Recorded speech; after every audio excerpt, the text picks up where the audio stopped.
for Jonathan Taylor. There he goes again. 50, 40, down the far sideline. He might do it again. 10, 5, touchdown. I-N-D-Y. The Eastern Conference Championship has been captured by the Indiana Pacers. Alex Palou wins the 109th Indianapolis 500. This is the Fan Morning Show with KB, JB, and Jeff. Welcome to the Sweet 16. Tonight, Purdue in San Jose, taking on Texas. Purdue the number 2 seed, Texas the number 11 seed. We've come all this way. Who would have thought in the depths of February, when things were not going Purdue's way, that they would be one game away from the Elite Eight, James Boyd? That is a very good point you make. They turned it around in the Big Ten tournament and have not looked back since. And we talked about defense. They just weren't not playing any at that point in time. They've gotten a lot better defensively. They've gotten a lot better on the rotations. And they're scoring the basketball. Look at when, Kevin, you know this, when Fletcher Lawyer is scoring from the outside, and you got Trey Kaufman-Wren playing that amazing two-man game with Braden Smith. This is a really tough team to defend. Here we go. I mean, the week is now moved to Thursday, and the jubilation you have on Monday and Tuesday has now shifted to nervous energy, nervous anticipation. It's part of fandom, frankly. It's part of fandom that you want to experience, to be abundantly clear. A lot of fan bases in this state and in this market have not felt that in quite a while. But yeah, honestly, I kind of had a variety of emotions driving in and thinking about Purdue playing tonight of like, again, I expect them to win, but the reality is, you are 40 minutes away from, is this it? And what an unbelievable career that the senior class has had. And you want it to, I think, be the Hollywood ending, but sports oftentimes ain't that. So can't wait for tonight, the anticipation of it all. Obviously, it would set up just a incredible matchup on Saturday, regardless of the opponent. And then what a story it could be for 5 days next week leading into playing in a building that is an hour and 10 minutes from your campus. So, yes, nervous energy. I think that's the way to describe it. And how does Braden Smith bounce back? He has been a guy that has not had very many of those performances in his career. I actually thought against UCLA last week in the Big Ten tournament, he was a little off and then was outstanding against Michigan in the Big Ten title game. Last year, McNeese in round 2, again, not great. And then against Houston, I thought he quarterbacked it beautifully in the Sweet 16 game. So expect him to bounce back, but him knowing, his public comments about, I realize, what legacy means and all of that, curious how much that is on his mind tonight.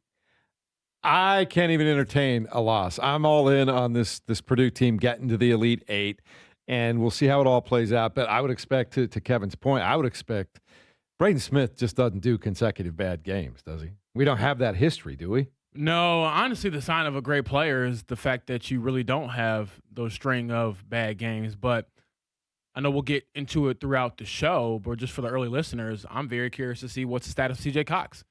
And I know he said he got an MRI on the knee, and it came back pretty good. He also said he was relieved not to have a major injury, but at the same time, I don't think he did much throughout that short practice the other day that they had.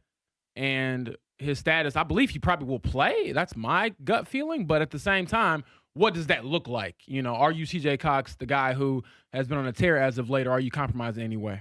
Yeah, I think that's huge. We should note for Texas, Jordan Pope, one of the more dynamic guards. He is dealing with an ankle injury himself. He had 17 against Gonzaga last round, had a 30-point game in the SEC tournament.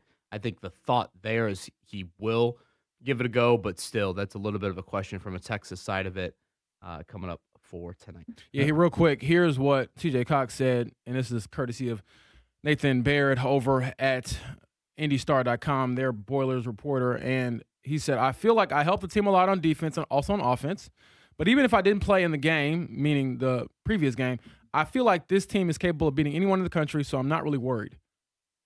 I do think this team is capable of beating any team in the country with CJ Cox. So, I mean, he's very humble and very down to earth, but brother, they need you. And I do think if you are not who you are physically, then that might hinder where they can go. Yeah, they don't have 4 wins in their pocket without him in the lineup here coming up in the next 2 weeks. So I think he means that much. So, yeah, I do think that's a big storyline for tonight.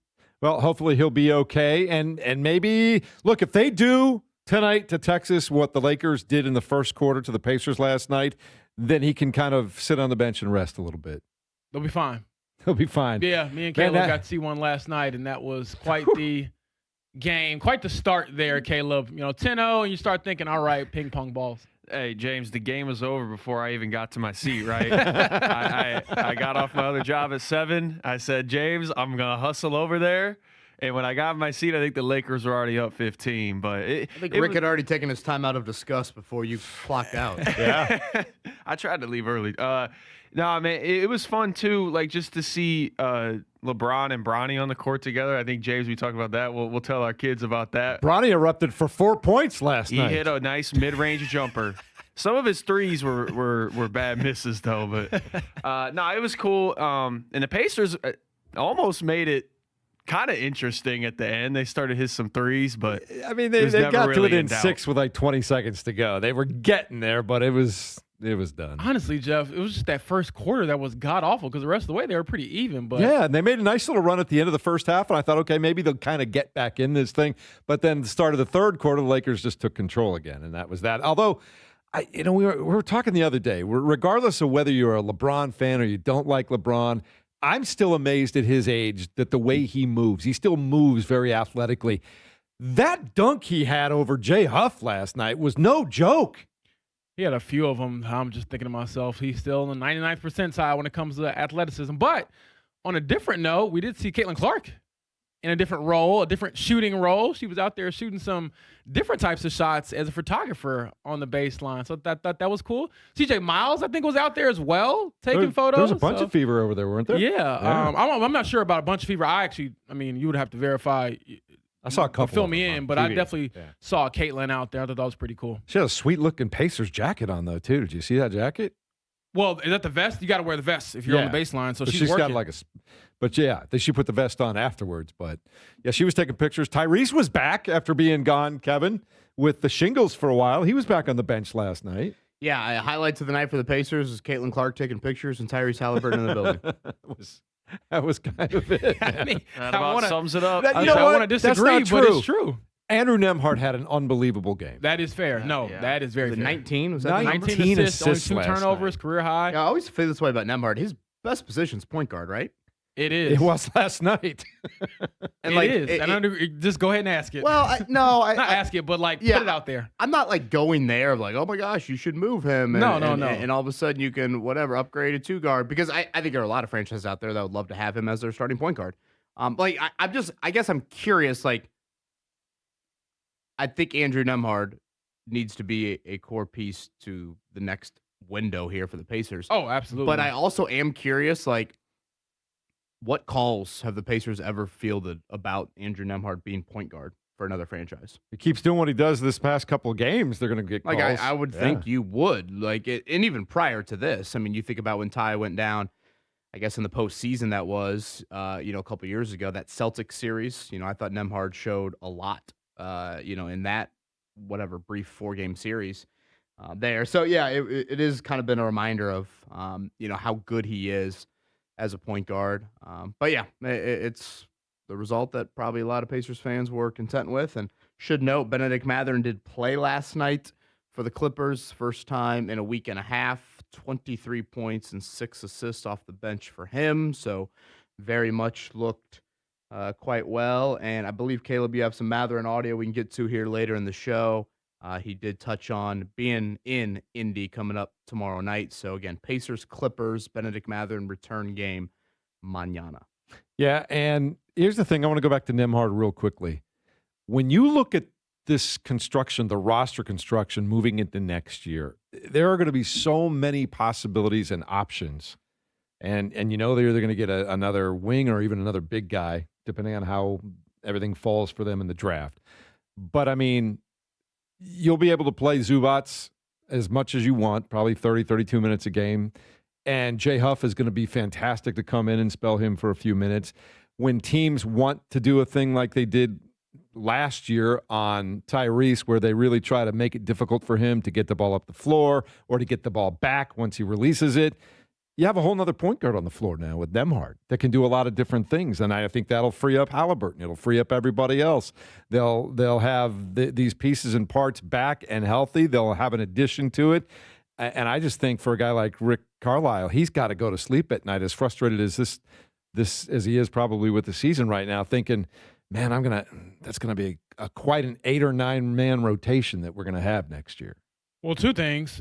Number one, I think what you touched on, Jeff, they've shown that already. Honestly, the 2 back-to-back conference finals runs and getting to the finals, Andrew Nembhard definitely was a great, not off-ball, but like another option when Tyrese Halliburton didn't necessarily have it going or was getting defended very tightly. And then I would just say if they're able to add another piece, like not when, but if. That is a big, big if. We would like to assume, oh, man, you made this trade. The ping pong balls will be forgiving. You'll get the chance to add a franchise pillar. But that is not a guarantee. So we will see in a few months what happens. Mother's Day, baby. It just feels, I guess my point is, it feels like as good as Nembhard is, yeah, and that's coming up quick. But as good as Nembhard is already, it just feels like his point guard abilities have gone to a different level this year. Yeah, it's the old adage of, I think Andrew Nembhard's a really quality player, but Jake Query says quite often somebody's got to put up stats on a 20-win team. I get that too. And that is just the reality of the Pacers season. But he's the one. He and Siakam are consistently the guys on that team all year long. Very good players. But again, you're not asking that even Andrew, keep them in games sometimes. You're not going to ask Andrew Nembhard to play anywhere near the role he's playing with this current iteration. Just saying, it just gives Rick all kinds of options and ways to play things and lineups that he can mess with, which Lord knows he loves to do, and he's really good at that stuff. So I'm starting to get excited for next October already, James, is what I'm saying at the end of the day. What does Kevin start the show with? You get a little anxiety and nervousness. Nervous energy. That nervous energy comes before the excitement for next October, Jeff, because the ping pong balls, brother. Nervous energy. Nervous energy is a good thing for a fan. Did you have nervous energy at the game last night, Caleb? Nah, I was just sitting back. Nervous energy for brick and for chicken, right? That is correct. There was a lot of that in our section. Caleb, do you think our eardrums have recovered? I don't because we think had so. a lot of nonsense going on. Shout out to the fans. Ears were ringing I this think morning. when the Lakers are in town, you get a lot of nonsense. That's a good way to describe it. Yeah, we can definitely disperse some of that or discuss some of that throughout the show. I will say one thing, though. I was reminded of this last night, too. And about once or twice a year I see it, and I'm reminded of it all the time because I watch enough basketball. But those Lakers purple uniforms are pretty, man. They are smooth. They're classic. They go back forever. That's another thing that reminds me of my childhood, is watching classic Lakers teams in those purple jerseys, man. Those are sweet. I always liked, that's one thing I always liked about the Lakers. I don't like them when the Pacers are playing them, but their uniforms, I love the gold. I really like the purple, and I even like their Sunday whites when they play on Sundays and they wear the all whites. All right, so if we want to keep you listening to our show, I'll just circle back. We hate the Lakers, hate LeBron, hate all things Cleveland. Well, we did last night. Look, I want to be clear. The LeBron Lakers are not my Lakers at all. I'm talking about vintage Lakers going all the way back when I was a little kid, and it was the very end of the West Chamberlain. I only got to see them like their last year when I was a kid. But. Hate Shaq, hate Kobe, and from 2000. Well, what else is left? Hey, when I heard pretty uniforms, I thought I was talking to Rosie Bowen putting on her LSU basketball uniform this morning. I was thinking last night that I call me Kim Mulkey on the sidelines as Rosie was out there. I like the Flojos a lot, but I am a sucker for the classic gold Pacers uniforms. I think those are sweet, and probably my two favorite uniforms in the league, the classic gold for the Pacers and those purple Lakers uniforms. So that's that. I got that off my chest. All right, coming up in a minute, we'll have the check down. Later on today, Jordan Cornette will stop by and talk to us about the Sweet 16. Chris Capco, he's the brand new head basketball coach at Ball State. We'll speak with him, and we'll talk more about the new head coach at Butler. Big day ahead right here at 93.5 and 107.5 The Fan.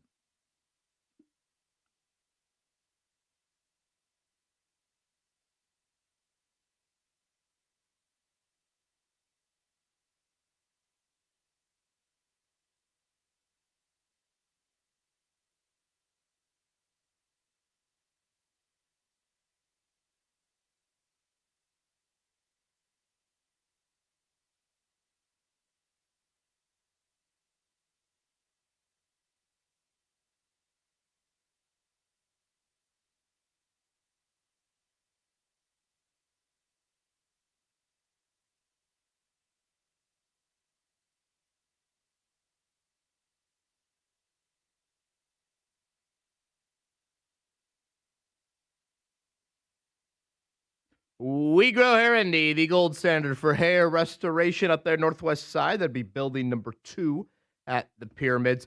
I've seen some, actually gotten fed some ads lately about, come over to the country of Turkey for a hair transplant, regenerative treatment, the best prices you can imagine. Well, okay, the price might be whatever, somewhat enticing on paper, but how about the results? How about what the process is like? I've actually chatted with some people who have had transplants, regenerative treatments done outside of the state, outside of the country, and really, done the whole, hey, the ad looked good to me, but the results don't, frankly. And that was not my experience whatsoever at We Grow Hair Indy. We have the best in the business right here in our own backyard for a lot of things, but also when it comes to hair transplants and regenerative treatments. So check out WeGrowHairIndy.com. Head up to the northwest side. Again, building number 2 at the Pyramids. Free evaluation, virtual evaluation, private evaluation, all of that available to you. We Grow Hair Indy.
The Morning Checkdown on 93.5 and 107.5 The Fan.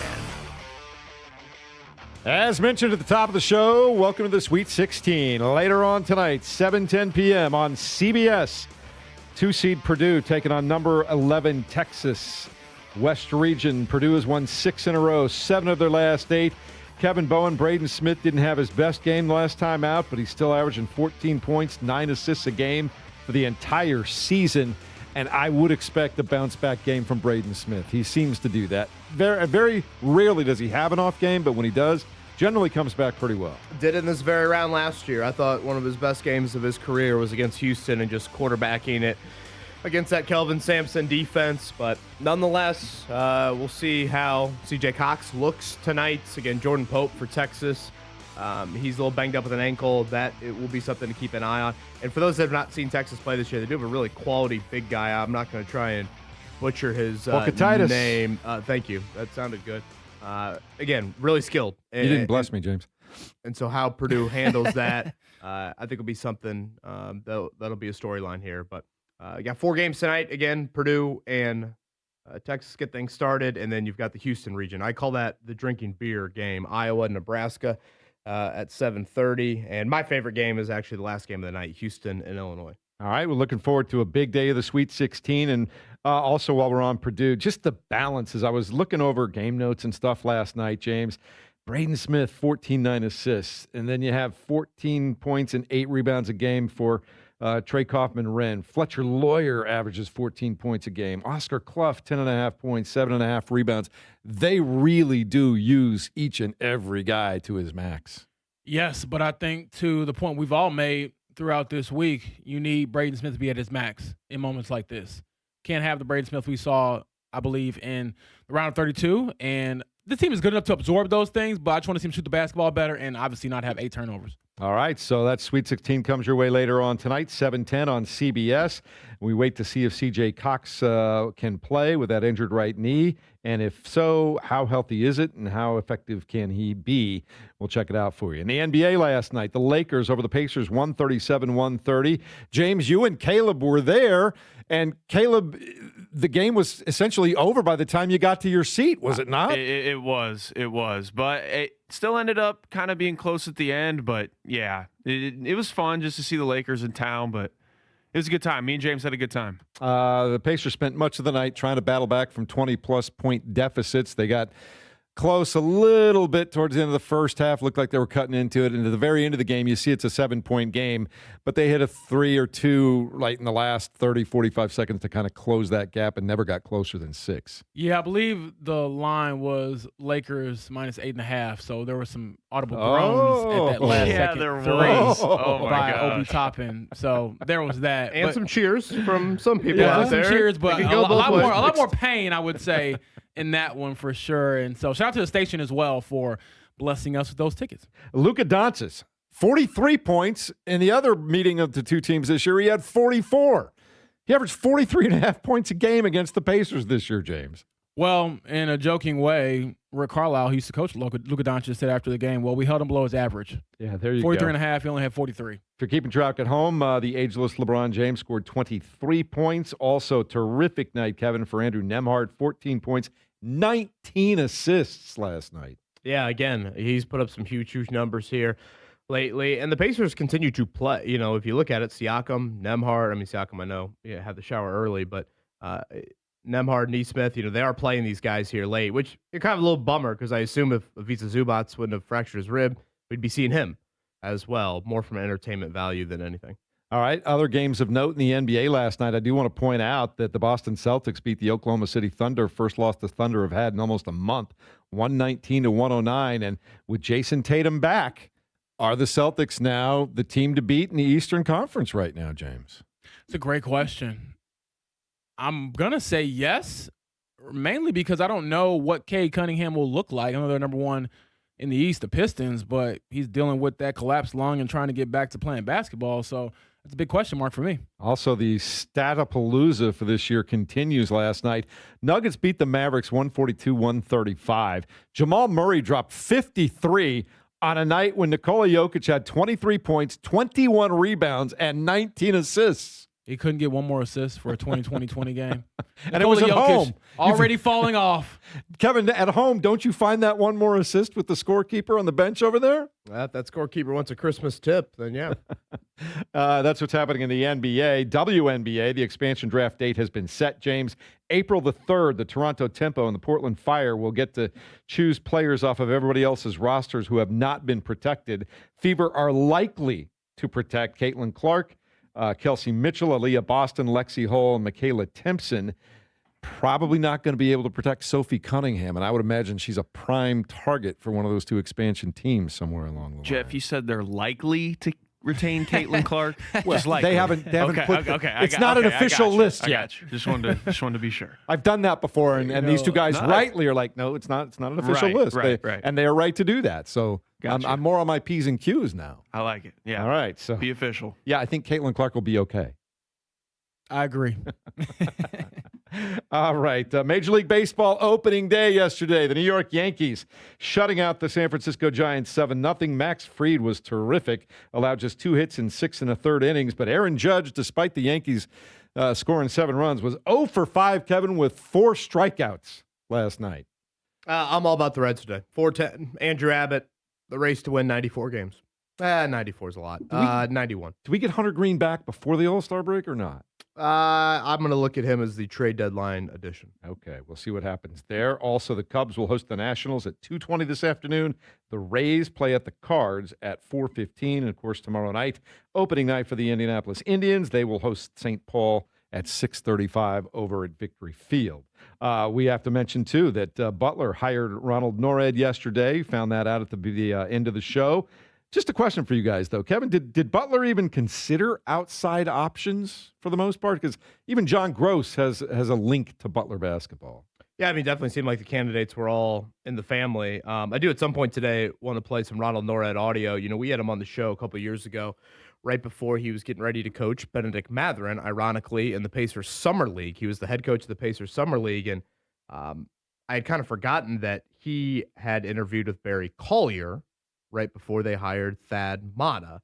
So, you know, again, Ronald Norred being the Butler head coach, I don't think is too much of a surprise to anyone, dating back even several years. Now, at that point, I think his answer of where does he see himself in a few years is kind of an interesting one. I don't think he necessarily saw himself on the collegiate sideline.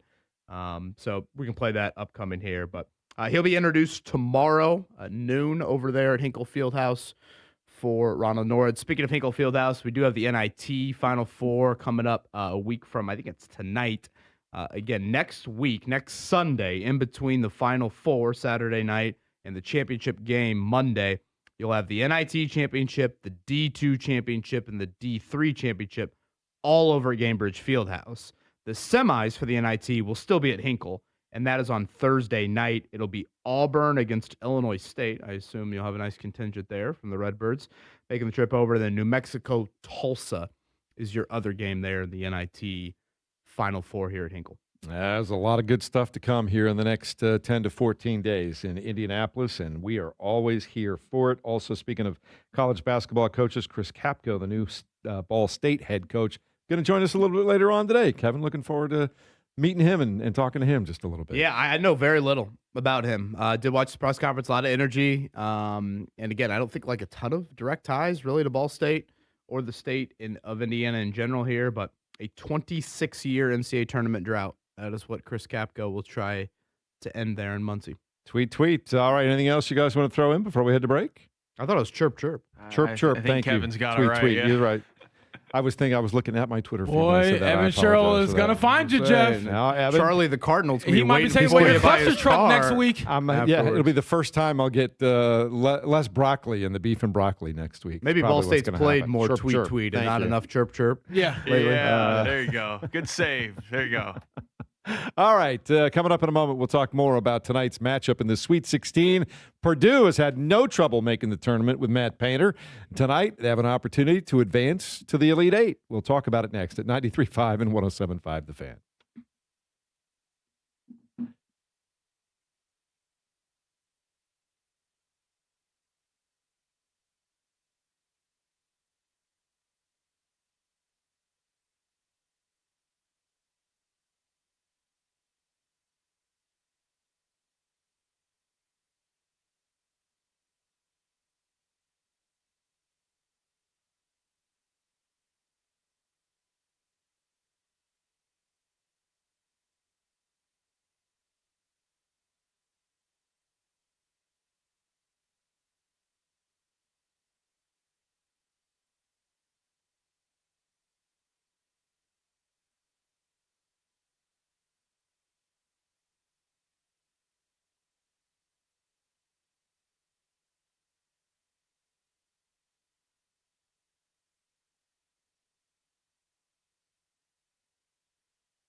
How about new sidewalk, patio, porch, maybe a little pavement in the garage? How about the basement as well? Galaxy Concrete Coatings does all of that, indoor and outdoor concrete. At our house a few summers ago, we had someone come out, and our home's 100 years old, and they took a look at that sidewalk and the porch, and oh boy, honestly, probably looked worse than my hair before We Grow Hair Indy. And they were very, very helpful in explaining, okay, this is what the process would look like. Going to be, about a 24-hour ordeal. Manufacturers upgrade the warranty from 15 years to lifetime. But first is kind of head to the website. Take a look at the styles available to you. and then we'll find something that makes sense. Again, galaxyconcretecoatings.com is that website. So we went the Jupiter style. Very happy with that. And I think if you head to that website, you'll find something that makes sense for you. Again, it's indoor and outdoor concrete, garages, basements, patios, porches, sidewalks. Contact Galaxy Concrete Coatings today.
You're listening to the Fan Morning Show on Sports Radio 93.5 and 107.5 The Fan. That's what I'm talking about right there, Caleb. Tonight's going to be a good night. What you know about the Peas. black-eyed peas, Jeff? I love the black-eyed All right. peas. What are you talking about? Yeah, it's coming up tonight, 7:10 on your television set. For those who didn't make the trip to San Jose, what kind of a contingent do you expect Kevin Purdue to take with him to San Jose for a Sweet 16 round? It's hard to say. I can't imagine it'll be a ton. I think Purdue fans travel quite well, but still, going out there to San Jose, I don't know. That might be a little, hey, spring break with the family. We could kind of swing St. Louis, Indy. St. Louis, that was my childhood, boy. Fuck all Midwesterners. St. Louis or East St. Louis, James? Did you zoo it up? We did not zoo it up, or we might have. It's been several years since I was a child, of course, but yeah, St. Louis was where my aunt stayed for many, many years, and that was a Midwesterner's dream as a 8-year-old. Well, tonight it'll be Purdue, Texas, and again, Purdue has really turned things around. They looked like they were missing a spark plug or something in February. It just fits and starts and couldn't get it really going, and they'd lost 6 of 10 at one point in time. But, man, have they turned it around. 7 of their last 8, 6 in a row, running the table in the Big Ten, and now getting through the first week of the NCAA tournament. And it's been fun to watch because the two-man game, I know that he didn't have a tremendous game by his standards the other night, but even still, that two-man game, things aren't going well. Just get the ball inside to Trey Kaufman-Renn and let him operate, man, because that guy will find a bucket, won't he? Yeah, I think I was talking to Caleb about this last night. We're sitting there watching the Pacers, and it's like, Sweet 16 is coming up. How would you like to be the defender who has to put their chest in front of Trey Kaufman-Renn? Like, I don't know. I'm not built for that, Caleb. Maybe you are a little more well-equipped in that apartment, but that department. Have you seen me? I mean, I would get bulldozed, man. I mean, come on. That's where you need an Ivica Zubac to come in. He'll hold his ground. But jokes aside, though, I think Trey Kaufman-Renn's playing his best basketball of the season. And I know we say that for a lot of different players at this time. You want to peak at the right time. You want to play best basketball in March, but he legitimately is. I think that it's kind of gone under the radar how good of a scorer he is because of the arrival of Oscar Clough and clearly having to share some of those opportunities. But, boy, you put him in the post one-on-one, I'll take him over a lot of defenders in the country. Yeah, and obviously I think Fletcher Lawyer's been outstanding. Oh, yes, him too. For Purdue really over the last month or so. Tonight, okay, what worries you? What will ultimately be Purdue's downfall if we see it here over the next 2 weeks? I think it is defending teams that, have some drivers. And then at times I did think Miami, A, they just got to the rim way too easily. And then B, the ability to create an extra possession or two. Does Purdue get in some of these scrambling situations? I know from a staff standpoint, Purdue's a little concerned about Texas having some individual drivers that could be hard to keep in front of them. So if you are beat and now you get into scramble mode, Texas might not have the shooting that a Wisconsin or an Illinois or a Michigan, kind of expose Purdue in those wins in Mackey. But that would probably be a question that you would have for the Boilers. And at times, I thought Miami certainly was able to expose some of that. TC is on the text line, and he is repeatedly, it makes me wonder, James, he's an IU basketball fan, but it feels like he's got Purdue on his brain. Like they're living there rent-free right now because there's a string of texts over the last week or two that go, Purdue's gotten a really easy draw. Purdue still doesn't have one national championship with this great program you're bragging about. IU hires a football coach, and 2 years later they have a title. When's Purdue going to win one? And then Purdue never celebrated national championships. For as much success as IU has had, Purdue's getting a lot of real estate in that noggin right there, isn't it? Me and pettiness. I'm trying to change my ways a little bit. Why? For reasons that the listeners definitely know. But I think that you have to be, in my opinion, just realistic with where things are. And right now, it's Purdue, man. We got to talk about the team that's playing. And we did the same thing when IU football was rolling. So there's not favoritism, anything like that. It's just the reality of our business. Oh, I got texts and emails every day to the station about even voicemails. I know IU football is having a good season, but can you talk about anything else? And it was always a Purdue fan that would say that. So the rivalry is alive and well. It's just healthy fan tension. That's exactly what it is. Granted, I'm here for it. When's the last time IU basketball's played a game on March 26th? Oh. That's a very fair question. I know I asked that in all seriousness. Just cutting to the core right there, Kevin. No, we talked about it a little bit yesterday, but the standard for IU, where they were and where they are now, we can't sugarcoat that. Again, you put Purdue, we did this earlier in the week, put Purdue's 7 Sweet 16s in the last 9 years in context. You do that around our state right now. It's absurd what Purdue has done here over the last decade in regards to what, and not just Indiana. You want to throw out, we talk about Indiana because the history and the resources invested into that program.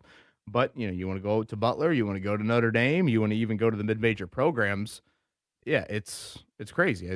What did we say earlier this week? In the last 9 years, I think the big three, not named Purdue, Indiana, Butler, Notre Dame, have made the tournament. I believe it's 4 times. Made the tournament. 4 total times in those 3 schools. And Purdue's made 7 Sweet 16s. It's a new day and age. And a national championship game. For sure. Yeah. They've been doing some good work to see if they can get over the hump this year, but it starts tonight against Texas in the Sweet 16. Caleb, of of these two, which would interest you more? Purdue minus 7.5 or the over-under of 147.5? Well, if there's anybody taking my betting advice, you're tuning into the wrong show. So whatever I say, take the opposite. What is it? Purdue minus 7, you said? 7.5. I think it's going to be a close game, dude. Like, I don't know. I think in these types of games, I think a lot of people around the country, I don't think Purdue fans are doing this or Purdue themselves is doing this, but a lot of people around the country, like, look at the seed line, and it's just like, oh, it's 11 versus 2. Like, Purdue, I'm in an eliminator pool, and I'm already out, but, a lot of people are taking Purdue, and it's like, I understand that, and I'm not saying Purdue's going to lose either, but it's not just that easy. Like, Texas is not playing like an 11 seed right now, so it's gonna come down to the wire. I think it'll be close. So this is how I see these lines. When I see a minus 7.5, to me that tells me the odd makers really think this is a 4 or 5 point game, because we all know in the last 30 to 45 seconds of a game, if it's a 1.5, 2 possession game, something like that, 4 or 5 points, you got to start fouling. And all of a sudden, those last 4 to 6 points become free throws, and that 4-point lead becomes an 8-point lead very easily. Sure. So I always think about that right there. I kind of. Then you got Obi Toppin banging in a 3 at the buzzer and ruining that. He sounds like that left a mark last night, Kevin. Some walk on all of a sudden banks one in from the volleyball line, and that's why you got to go at some point. If you've never done it, guys, you've got to go watch the opening 2 days in Las Vegas, because at the end of every game, it is just a chorus of oh yeah, oh, because as Kevin says, some walk-on hits his big moment 3, somebody misses a free throw. It always comes down to those one thing, and you'll see guys ripping their tickets up and throwing them up in the air like they do in the movies. It's really a fun time. So, question. I'm going to just bear with me for a moment, because me and Caleb had quite the experience at the game yesterday. So we get there, and I'm already getting it. He sits down and immediately recognizes that it's quite interesting, the situation we're in. So set the scene. We're on row 3, section 119. Great view, by the way. Again, so shout out to the station 107.5 The Fan for the tickets. There's a kid right behind us in a Luka jersey who screams after every single play, pass. Luka, shoot it. Jake LaRavia, you shoot it. Austin Reeves, you cook him. Let's go, Bron. I mean, it's nonstop. Kid is going crazy. Jake LaRavia. Yeah. Oh, the kid knew ball. Caleb can vouch for the kid knew ball. But then we had a grown man in front of us, a Pacers fan, very clearly, who seemed to get physically ill whenever the Lakers did anything correct. He was invested, man. Caleb, can you explain what we saw? Like, there was one moment in particular where I believe the Pacers man made a shot, and the man, did he not fall to his knees? He fell to his knees, bro. Like, yes, he did. And was the rent being wagered last night? I have no idea. I just think was there sobriety in question at all? Or? No, I was there literally before tip-off, and the guy, I think he's just wired that way. And here's the thing, man. Like, it's like this when the Pacers are 16 and forever, right? I can't imagine watching a June finals game with this guy. Like, what was he doing? Yeah, like, I mean, the passion, respect was unmatched. And I agree with Caleb, but boy, when he hit his knees, and shout out to Nick Cottingham as well. Him and the wife came, and we were sitting next to them, and they brought their 9-month-old daughter as well. She was very interested in my hoodie. And I told Nick, hey, same thing I told you guys. Everyone's potty trained and can talk. Hit your boy up. I would definitely babysit. But jokes aside, man, he legitimately fell to his knees on some hard concrete steps. And I was thinking to myself, boy, you ever question the passion of Pacers fans? Oh, just show this guy. Yeah. I mean, the season is over. We're talking about ping pong balls and AJ DeBanson and Darren Peterson. He's saying, I hate LeBron James. I hate Luka. I hate everything about purple and gold. Oh, it was a glorious sight. So that became like our entertainment. I need to more meet than this the game. Man. Shout out to him, man. He was passionate. I need to meet this man. And then so you get him yelling about I hate the Lakers, and you got some kid behind us who's trolling him, saying, the Pacers stink. We and were going to have to be the middleman and break up a fight potentially. That's what we thought. Yeah. He also, last thing I'll say, the kid we were also talking about, he wanted Luka to score 60, and Luka had 43. I was like, you're not too far off. And I was like, you got to leave him in like Bam so he can go get 83. And he's like, Bam's a foul merchant. And I'm like, oh, I was like, this generation might be cooked. This 11-year-old is chronically Bam's a foul online. merchant. Yeah. You know, the Lakers or the Pacers are frauds. I was thinking, boy. Probably a P1, Caleb. Yeah. It might be. It was cool. So if you're that man, shout out to you. Aren't the Heat playing the Pacers coming up? Yeah. The Pacers, here's what they have left. Obviously, the Clippers at home on Friday, and then they play Miami on Sunday. Look at that little 3-game homestand. LeBron, Luka, Benedict Mathurin, and company with the Clippers, and then bam, the scoring champ. Mm-hmm. There's no way. I mean, the Pacers are not the Wizards. What's Bam been doing? Has he eclipsed 30 points in a game since Probably the hasn't, 83 honestly. night? Shout out to the was it, Wizards, 82 baby. night? If you get mad at anybody, it's the Wizards. But, I just had to get that off my chest. Caleb, thanks for bearing with me. We can get back to Sweet 16 talk now. It was a good story. It's awesome. Caleb, do you have that Benedict Mathurin audio from last night? I do. This was Mathurin, again, missed 4 games with a toe injury. Did play last night, played quite well. 23 points, 6 assists off the bench.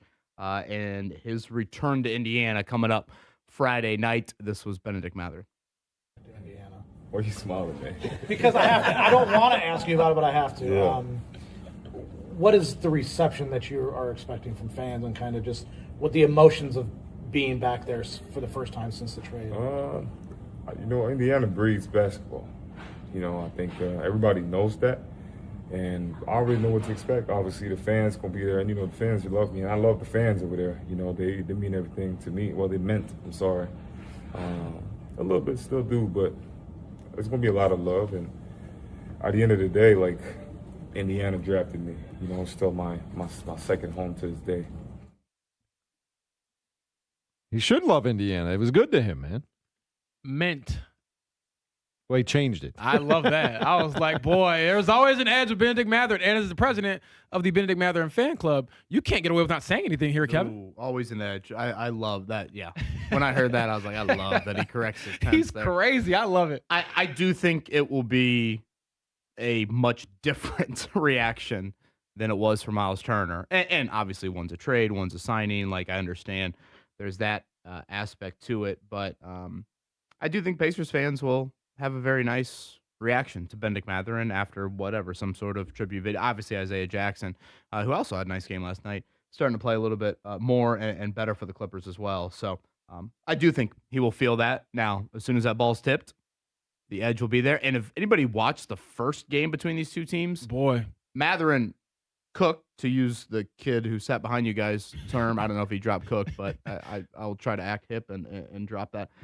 But I thought when Aaron Nesmith or Andrew Nembhard or even Pascal Siakam, when they got a chance to guard Benedict Mathurin, they had some urgency that I don't think we've maybe seen every single night. Yeah. So I just think in general, he will ratchet up the intensity level, frankly, for both himself and certainly for the Pacers. So again, tomorrow night, I get that the Pacers are a million games out of it. And at this point, people mostly want them to lose, but we'll get a little bit of a higher sense of urgency, to steal the Carly Ursay-Gordon phrase here, inside of Gainbridge Fieldhouse tomorrow night. Which would you rather see? The two teams fully play each other, or Benedict Mathurin and Andrew Nembhard one-on-one? One-on-one. I literally found myself, whenever that game was a few weeks ago, James, audibly yelling at the TV when Mathurin would pass. I'd be like, stop passing. I don't know. That's not what you do. Right. You're not trying to grow your own game. This is not Rick Carlisle and you on the back of the plane going over, hey, these are steps you need to take as a player. No, ISO ball and let's go. Let's get a little bit chippy. Instead, he just pretty much owned the Pacers, and there wasn't really much of a back and forth with that. So I assume, given those comments, that he's probably circled this one quite a lot. Yeah, that was a 130-107 loss in Los Angeles the last time the Pacers played there. I was looking at the entirety of the season this morning. This is a team that started off, again, one probably, 2.5 quarters away from potentially an NBA championship last year in June, right? They started off 2-16. That was followed later in the season by a 13-game losing streak and followed most recently by a 16-game losing streak. It's almost even hard to say that this is the same. Obviously, the players have been in and out of the lineup hurt. We get it all. But just the franchise itself, in just months, going from the precipice of an NBA championship to hey, they might have the worst record in the NBA before it's all said and done this year. Yeah, Jeff, if you go back to the season opener, it took OKC double overtime and 55 points from SGA to beat the Pacers without Halliburton. Mm-hmm. And at that point in time, I was thinking, oh, boy, like this team might be all right. Not all right to the point where they'll contend without Halliburton, but I thought, okay, playoff team. But things have changed quite a bit, a lot of that due to injury. And you're hoping at this point that you'll get rewarded for the basketball gods kind of messing with you over the last few months. I don't know when we'll chat with Ronald Norred, but a question I do have for him, and I don't know, this might be a question for every college basketball coach in today's day and age, but I think especially it is for Ronald Norred at Butler. How much of his job does he view the need to help raise money for his program? We used to kind of say, you got to go out there and, what's his X's and O's? Is he a leader of men? Boy, does he have connections around the state of Indiana to the high school coaches? Right? Like those are kind of like the prerequisites or like that's what you would like dissect in a coach. And now, could you make the statement that the biggest thing that you need to do as a college basketball head coach, particularly one that's not at one of the, hey, we have poodles of money waiting for you, is the first step in that, like, hey, man, can you speak well and bring energy and draw a room of major boosters and get their back pocket to, turn over to our hand? Is that a question or is that not? It's definitely a question. It has to be a question in today's world. That's part of your job now, isn't it? How would you rank it? Would you rank X's and O's above it? Would you rank connections to high school coaches above it? Would you rank leader of men above it? Obviously, at some point, you do have to coach the basketball team. Don't want to ignore that, but you also need to make sure you've got some Kentucky Derby thoroughbreds, if you will. I was going to say, I think NIL money and the ability to recruit and raise that money are probably as important as anything right now. You can have all the X's and O's you want, but if you don't have the Jimmys and the Joes, you're not going to win. Yeah, you asked us to rank them. I might put the money at the top, but also I'm shallow, so I don't know if I'm the right person to answer that. What was it the great Rune Arledge said? The answer to every question is money. Now, again, I think if you want to, get a little bit outside of just purely dollars and cents, one thing I've said pretty much every time the Matt Painter conversation has been brought up, I would argue he is up there at the top, if not at the top of any college basketball head coach in putting the puzzle together. Okay, we have Zach Edey. All right, how does the puzzle need to look around him? Okay, we have Carson Edwards. How does the puzzle need to look around him? Braden Smith, all of that. That to me is so much of it. And of course, that inevitably involves some financial thoughts. If I'm not mistaken, I want to say this time last year, as Purdue was getting ready to play in the Sweet 16 against Houston, part of Matt Painter's job was recruiting Oscar Clough out of the portal to be a part of Purdue's puzzle this year. That's just the nature of, okay, well, look at Purdue last season. What was the question mark with Purdue last season? It was front court. It was, Will Berg isn't working out or, whoever you want to throw in there. And so all of a sudden you need to go out and find a quality big, and Purdue doesn't dip their toes in the portal a whole lot, but they did with Clough. And I think by all accounts, it's worked out wonderfully. So, I do think Norred would be a guy that, if whatever, you're on the fence about donating to a program, I do think he's got the personality, the persona, the energy to be someone that you would want to walk out of a room and say, man, I like that guy. I like that guy leading a program. I want to follow him. I want to see what he can do at Butler. Again, it's not the end-all be-all. It's not me. It doesn't mean that all of a sudden Butler's going to win at an absurd level. But I understand in this day and age of college athletics, that energy level being one that is really important for your program to have. Because I just don't I think the day and age of sitting on your you-know-what and telling everybody else to get it done for you and, just expecting the money to be there, I think that's very wishful thinking. It's the Fan Morning Show. We'll be talking to the brand new head coach of Ball State, Chris Capco, coming up at 9:30 this morning. You want to talk about a guy that he's known for his recruiting prowess. That's the one thing I do know about him. We'll talk to him about that as he's trying to get Ball State back into the NCAA tournament for the first time in a long time. And hopefully we'll talk to Jordan Cornette about all the games coming up tonight, specifically the Purdue game, as we get started with the Sweet 16. So busy day. You feel free to send us a text at 239-1070. And while we're talking about texts real quick, a reminder, the Fan Invitational 2026 golf outing is coming your way, presented by Franciscan Health. It'll be on April the 30th at Legends Golf Club, same place we played last year. It's going to be a tremendous day. There's going to be all kinds of people that you know from the station. Obviously, all the on-air people, a lot of the people that join us as guests. Tucker Barnhart's going to be there. Looks like Drew Storen's going to be there. I know Don Fisher's going to be around. Eddie White. We have some other. Matt Taylor's going to be a starter on the first tee. All kinds of fun. And, of course, it's all to raise money for Franciscan Health, and they will be offering free cancer screenings courtesy of the Franciscan Health Cancer Center. You can bid on one-of-a-kind experiences, sports memorabilia, and more at the silent auction. And right now, text us, 317-239-1070. Text us, and all you have to do right now is use the keyword right there to the golf tournament, and that's going to be golf. Just GOLF, golf. Text that right now, and you'll get a bounce back message that will allow you to get a $40 off a foursome to the golf outing. So just text golf right now, and we'll see what happens there. That's coming your way all week long right here, 93.5 and 107.5 The Fan.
Right here.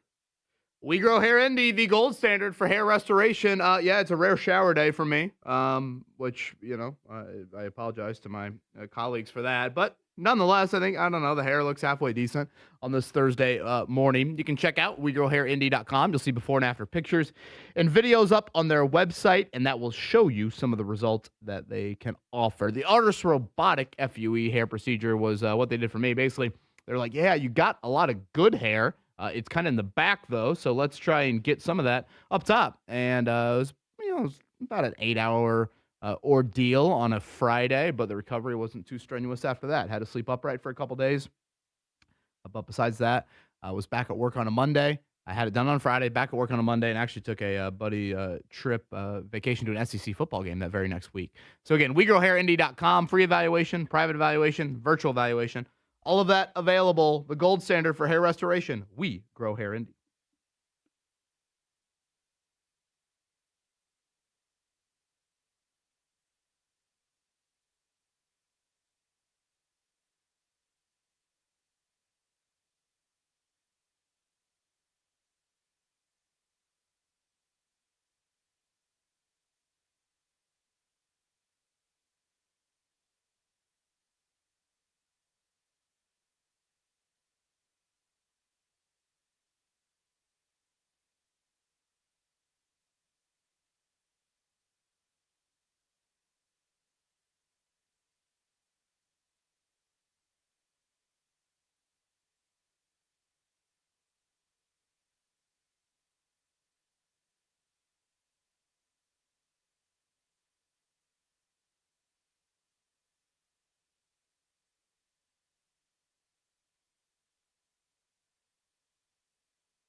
Andy Moore Automotive Group out in Avon. They got a one-stop shop for us out there. They've got Nissan, they've got Kia, they got Volkswagen, Toyota. That campus, again, all of that is available to you. Specifically, though, How about with the Kia brand? Now through April 30th, you buy 3 tires, you get a fourth for $1. Sign me up for that, especially when you look at tire prices. And Lord knows this time of year in this city, tires can be very, very precious. So again, Kia, you got the Telluride, the Sorrento, the Sportage. 0% APR for 48 months for qualified buyers on the 26 Sorrento and Sportage. You talk affordability, over 70 new vehicles under $30,000. You've got over 25 pre-owned vehicles under $15,000 and full efficient hybrids to fit any budget. So again, the Andy Moore Kia's over there. And now through the end of April, you buy 3 tires, you get a fourth for $1. So make sure you check out the Andy Moore Group campus out there off of Rockville Road in Avon today.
You're listening to the Fan Morning Show on Sports Radio 93.5 and 107.5 The Fan. Hey, very quickly, type the word fairway. There was a change last night I was not aware of until now. So it's fairway is the key word today, not golf. Golf would have been the word last night. But fairway this morning, James. You want to get the $40 off a foursome? Fairway at 239-1070. So you want to explain that a little bit further? So you text that in. You just text it in, you type the word fairway, and it'll send you a bounce back message where you can get your discount. All right. Well, if you want to see us at the Fan Golf outing and get a discount, make sure you do that. Yeah. So we're looking forward to that. And that'll be, again, April the 30th, and we're all going to be there. It's going to be outstanding, and it'll be a lot of fun. In the meantime, we'll all be watching TV tonight. I know unless you want to fly out there to San Jose, Caleb, it'll be Sweet 16 tonight, 7:10, Purdue taking on the 11-seed Texas Longhorns. And I like to remind people that don't worry about seeds at this point in time. If somebody's made it through the first 4 and a couple of tournament games, they're probably feeling pretty good about themselves right now, James. Yes. And from what I understand, weren't you on the West Coast recently? Couldn't you have stayed out there? And no. done a little, Came scouting? back for you guys. I appreciate Plus, that. I was in the Southern California, not Northern California. Hey, you know me, I have not been to California many times. It's a very big state. I just hear California. I think it's all the same. It's a long drive. It's closer to go to Chicago from here than it is to go from L.A. to San Francisco. Makes sense. All right. So we got that going on today. But San Jose is where Purdue is playing tonight, and they'll try to keep it rolling. And like I said, I'm pretty sure that Matt Painter has made his guys aware that forget about seeds at this point in time. We just got to play a pretty hot basketball team. I do want to know, again, status of C.J. Cox. Are you the guy we saw in the first half of the last game where you're able to hit some big shots? And even beyond that, I think he's one of their better perimeter defenders. Oh, yeah. And without perhaps the mobility because of your knee, can you still play a winning brand of basketball if you're compromised? So I'm very curious to see how he is. Yeah, I think the open practice yesterday, based off some reports I saw from people that were out there at San Jose, They did say he was doing some lateral movement and some cutting with that. Now, I judging by the few open practices I've been to in my NCAA tournament history life, I can't imagine it was full throttle in those open, minutes. But nonetheless, at least he's moving. At least he's on the floor. At least he's wearing, a practice jersey. So, yeah, definitely that will be a big item to watch. Again, Jordan Pope, one of Texas's more dynamic guards, he got hurt late in their win over Gonzaga with an ankle injury. There were some questions for Sean Miller about that yesterday. So, a couple of injury-related items certainly to keep an eye on coming up tonight. And just real quick, we talk about this Jordan Pope guy. He can play. Jordan Pope, I'm sorry. He can play. Yeah, and he can shoot it SEC game, as well. Yeah, he can shoot it, man. So he's somebody who you definitely know of on the scouting report, because if you leave him open, just get it out the net. Yeah, and again, I know that the over-under is at 147.5 right now, but Texas comes in averaging 83 points a game, Purdue 82 points a game. I know the defense has picked up, but would you be shocked if we just got an up-and-down, fast-tempo, everybody making threes game tonight, Kevin? Well, I don't know. I don't. Texas probably got to show me a little bit just from that aspect of it. I get this. Hey, Texas has won a couple games in the tournament, and I understand. Their roster is definitely not 11 seed type of Cinderella. They also lost 5 of 6 entering the tournament. Yeah. They also had to hit a game-winning shot to get out of Dayton. Let's not act like this is the 76 Hoosiers that Purdue is looking across from tonight. I totally understand that. The line is 6.5, 7.5. It's not like Vegas is expecting some absolute rout here. Again, how does Braden Smith react to last game? If you look at his career, a bit oddly, how many games has Braden Smith played? 140-some games? I believe the 3 highest turnover games of his entire career have all occurred in the NCAA tournament. I think it was Fairleigh Dickinson. And then McNeese last year. And then, of course, last week against Miami. Now, last year against Miami, or even last week or 2 weeks ago at this point, UCLA, I didn't think he was great from a turnover standpoint in that Big Ten tournament game. Then against Michigan the next day, he was outstanding. And, again, last year against Houston, he was really good. But, I'm just curious, Kevin, you are correct, by the way. All 3 are in the NCAA tournament. 8 turnovers, 8 turnovers, and 7 turnovers. Yeah, so just, again, I know McNeese is kind of known for their defense, but you would think over 40 games, you'd have something in the regular season that would fall into that. So I don't want to get overly psychological here, but I think Braden Smith's been super candid with his comments throughout the last couple of weeks. I know we played audio, before senior day and explaining, I get legacy and I get what I and we have accomplished, and I know what is the one thing missing. So does any of that on his shoulders at all as Purdue now gets closer and closer, where, I described it at the start of the show, to me, it's a very nervous energy if you are a Purdue fan. It's great. You obviously want to experience it, but there's some nerve-wracking moments. And, I think it'll be very, very mixed emotions whenever this does come to an end, if it ends before. And, I honestly thought a little bit back to, you guys remember the summer we chatted with the Westfield head coach, Shane Sumter. Yes. And, he explained, a lot of the Braden background. I think he said he probably would have ended up at Belmont had Purdue never given that offer. And then I think he actually said Gonzaga, a few of the other high majors out there did start to pursue him after that. But, at one point, Shane Sumter's asking Chad Buchanan, Ryan Carr, Westfield dads, hey, can you help out the recruitment? Ironically, now Ryan Carr in Bloomington. But, can you help me with, getting this kid to be a little bit more front and center? And now here we are, and he's the most decorated assist player ever in college basketball.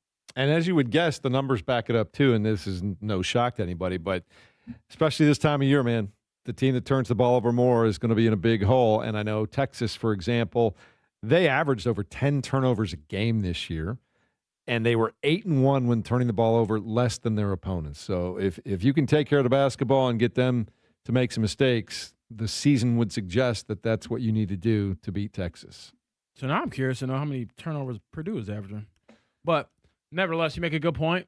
I think in these types of moments, if you give up, you cough the ball up, you're always vulnerable to, and this happens every year in March Madness, to the guy who, gets an open look and sees a couple go through, and you're like, you never shoot like that. I mean, it's just inevitable. So you don't want to give those opportunities for like the Herculean moment or something like that to happen. You kind of want to, squeeze them before they get an opportunity. I asked you guys before the break, bringing it back to Ronald Norwood and Butler, to kind of rank where you would put this question I have for Ronald Norwood. How much do you view your job as raising money? Like in the hierarchy of your job, X and O's, leader of men, connecting to, high school AAU, those types of people. Where is raising money in today's day and age?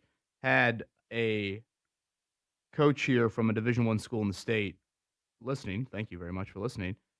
Text me during the break. Raising money is easily number one for all coaches. Boom. Easily. It's just a new day and age. Totally new day and age. And, again, if you're kind of weighing, okay, Ronald Norwood, first-time head coach, he's coaching college basketball for what, like 1 year at Northern Kentucky, I think, Jeff, when you went through his bio yesterday. Like, there's a lot of questions from that aspect of it. I think one area where you don't question Norwood is energy, the ability to connect with people. And I think if you got him in a room with people that were, debating whether or not they should be giving money to the Butler program, certainly wins and losses will ultimately get the true back pockets to be, 49th Street's finances. But I think he would have an ability to, I don't know if change people's minds, but, wow, I want to follow that guy. I want to believe in that. I want to lead that. I want to buy a full season ticket package. Those sorts of things. I do think NORAD brings an energy level instantly that injects some much needed fuel into that program. How much do you think he has to prepare for those types of, I don't want to call it like elevator pitches or speeches, but it's a different game for him too. For sure. Like I think he has the traits to do it. I think it's a little naturally organic to him. Okay. Mm-hmm. But James, to your point, I do think that's different. I mean, you come from a world where in the NBA, you're not worried about what the contracts are and raising money for certain things. The salary cap is what it is, and the owner decides who they want to pay. So it's just a different landscape, but one where if you can do it right, you can thrive. But that's the question. Can you do it right, and can you do it at Butler? Like, you can hang on to your glory days. I know we've talked about it here, Jeff, and I think a big selling point is that you were the man, one of the men who made this program what it is, but that was yesteryear, and that was a totally different world from the one you're living in now. I did see yesterday Matt Norlander, who is like a super plugged in, good dude, college basketball writer for CBS Sports. He mentioned in his piece that per a source, Butler expects to work with at least $9 million in revenue sharing and NIL funding for this upcoming season. That is a very eye-popping number to me, given it's Butler. I would have not guessed that number. And, I know we've brought up the Micah Shrewsbury Notre Dame thing. Like, right now, I'm so just sad, frankly, as a Notre Dame basketball fan, that they seem to care about their men's basketball program as much as I care about having a six-pack. It's a joke. And I would argue Notre Dame's number is probably in the 2-ish million. And here Butler reportedly is $9 million. I mean, that's a healthy place to start if you're Ronald Norwood. Yeah, I'll throw this in there as well. Kevin Sweeney, who we had on a few times now from Sports Illustrated, very good on the college basketball front. He added this yesterday and said that was always going to be an essential element for whoever the next hire was if Butler was going to get back on track. He also added that with that rev share increase, it should position this team, it being Butler, more competitively in the Big East. So, again, what does that look like in practice? So that all kind of changed just with this coaching change. Now there's $9 million in rev share. Yeah, like what did they have before? How does that work? No, Caleb, I think it's a great question. It's a great point. I think you talk to some college coaches right now, they will tell you that part of hiring a new coach, the new coach almost demands, I'm not taking this job unless you can promise me this. Sure. And again, this gets back to our Hubert Davis, North Carolina debate, where there's some North Carolina donors that said, I have 7 figures ready, but I'm not giving you that if Hubert Davis is back for a 6th year or whatever, how many years he is. you almost put the feet to the fire of, Bubba Cunningham in North Carolina. So, yeah, it's a good question. I mean, trust me, when I saw that number, I thought to myself, really? Like, yeah, are we sure here? It just in 2 months we went from Dan Hurley saying there's money problems to $9 million. Like, I'm just yeah. And a lot of it is Caleb heard they were in debt, and he was like, you know what, I got you. and maybe it's a question for Grant Leyendecker, Butler AD, whenever he pops up here on one of these shows. I know him and John had a conversation a couple weeks ago, and he was pretty honest about it. And hopefully we can have Norad on, very similar to our Thad Matta conversations. But yeah, I'm totally with you on that. We had an anonymous texter say, if I'm him, first thing I'm doing is hitting up Gordon Hayward for a massive donation. Let's go. Look, isn't Gordon Hayward like the GM over there or something? Yeah. Is there rules against that? Yeah. Can he? How does that even work? No, I'm serious because maybe Mrs. Hayward can donate. No, that's a legitimate question because I read a piece about Utah State and how their head coach, after they had made it to round 32, like he had talked about how he gave like $150,000 of his own money to their program. So I'm serious. Like, is that even a thing? I would assume Gordon Hayward's allowed to donate however much he wants to, right? I would think so. I mean, every time I think that there are rules in the NCAA, I'm reminded that they're probably not. Well, even when there are rules, there are a lot of coaches out there that are like, is it really a rule? Let's see if they want to prosecute us for that. Seriously. In the NBA, you have Kawhi Leonard salary cap circumvention that's being investigated for like 6 months now. But in college sports, your GM can pay whoever. I mean, that's just where we're at, That is a crazy perspective to put on this. I forgot all about that Kawhi thing. Yeah, well, I don't know if they're gonna bring the hammer down on Kawhi and the Clippers, but they should. We will keep holding our breaths and wait for that one. Caleb, we'll see when that one. I ain't holding my breath. I don't want to be living. What do you think happens first? They address "quote unquote" the tanking problem or Kawhi? Tanking. Yeah, boy, probably. We can probably get into that, not necessarily today or tomorrow, but that is a topic we can certainly get into because it sounds like Adam Silver is willing to or wants to make some wholesale changes to how that whole thing works. He did not sound like somebody recently who is going to just stick with the status quo of how things have gone. I haven't really been following, and I saw Silver had some comments lately. Are we getting Vegas and Seattle soon, or is this like expansion's not happening for several years? They have moved it forward one big step. I think it's with the idea of trying to get the teams up and running. I want to say maybe like 2028, 29. Okay. Something like that. So it'll be a few years. But yeah, that is big news in the NBA that they're moving closer to 2 more expansion teams and a team returning to Seattle. All right, coming up in a minute, we'll talk to Jordan Cornette about all things college basketball. Ask him, as a former college basketball athlete, now a commentator, his thoughts on the things we were just talking about. And also, Purdue's playing a little game against Texas tonight. More on that right now. The Morning Checkdown on 93.5 and 107.5 The Fan. It's Sweet 16, Purdue, Texas, tonight, 7:10 p.m., CBS. Braden Smith goes in averaging 14 points, 9 assists a game. Trey Kaufman-Renn, 14 points, 8 rebounds a game. Fletcher Lawyer, 14 points a game. You get the consistency there, James? Everybody contributes. Absolutely, but you need Braden Smith to be the Braden Smith that is the All-American, not the 8-turnover guy we saw the previous game. Not a shot at Braden at all. Great player, but we expect great players to bounce back. All right, and Texas, of course, has won 3 games in a row after losing 5 of their last 6. Purdue has won 6 games in a row after running the table in the Big Ten tournament, and they will be on display tonight. The question is whether or not C.J. Cox will play. He appears ready to play with an injured knee that he suffered in the last game. Kevin, what do we know so far? Yeah, did some court work yesterday during Purdue's open practice out there in San Jose. I don't think there was anything like confirmed, like 1,000% he will be suiting up. So, again, that'll be a storyline to watch. What are we, 11 hours away? Is that right? Pretty close to that, yeah. 10 hours and 52 minutes. Yeah, less than 11. Yeah. Let's keep it going. The countdown is on, so that comes your way tonight. Last night at the Fieldhouse, the Lakers got off to a very quick start. They beat the Pacers 137-130. I'm blaming Caleb for not getting to his seat soon enough. Yeah, once I got in the seat, the Pacers kind of held even and probably even outscored the Lakers in the time that I actually got to sit down and watch the game. But do you remember what the score was when you got to the seat? I think it was like It was probably 3 minutes to go, so it was like 36 to 20, something like that. Yeah, they scored 45, I think, in the first quarter. So, yeah. My fault, Pacer Nation. Luka Doncic scored 43 points. He might have been more responsible for the game than you. He had scored 44 the first time they played the Pacers this year. LeBron James scored 23. Pascal Siakam, 20 and 8 rebounds. Andrew Nembhard, though, Kevin, 14 points, 19 assists.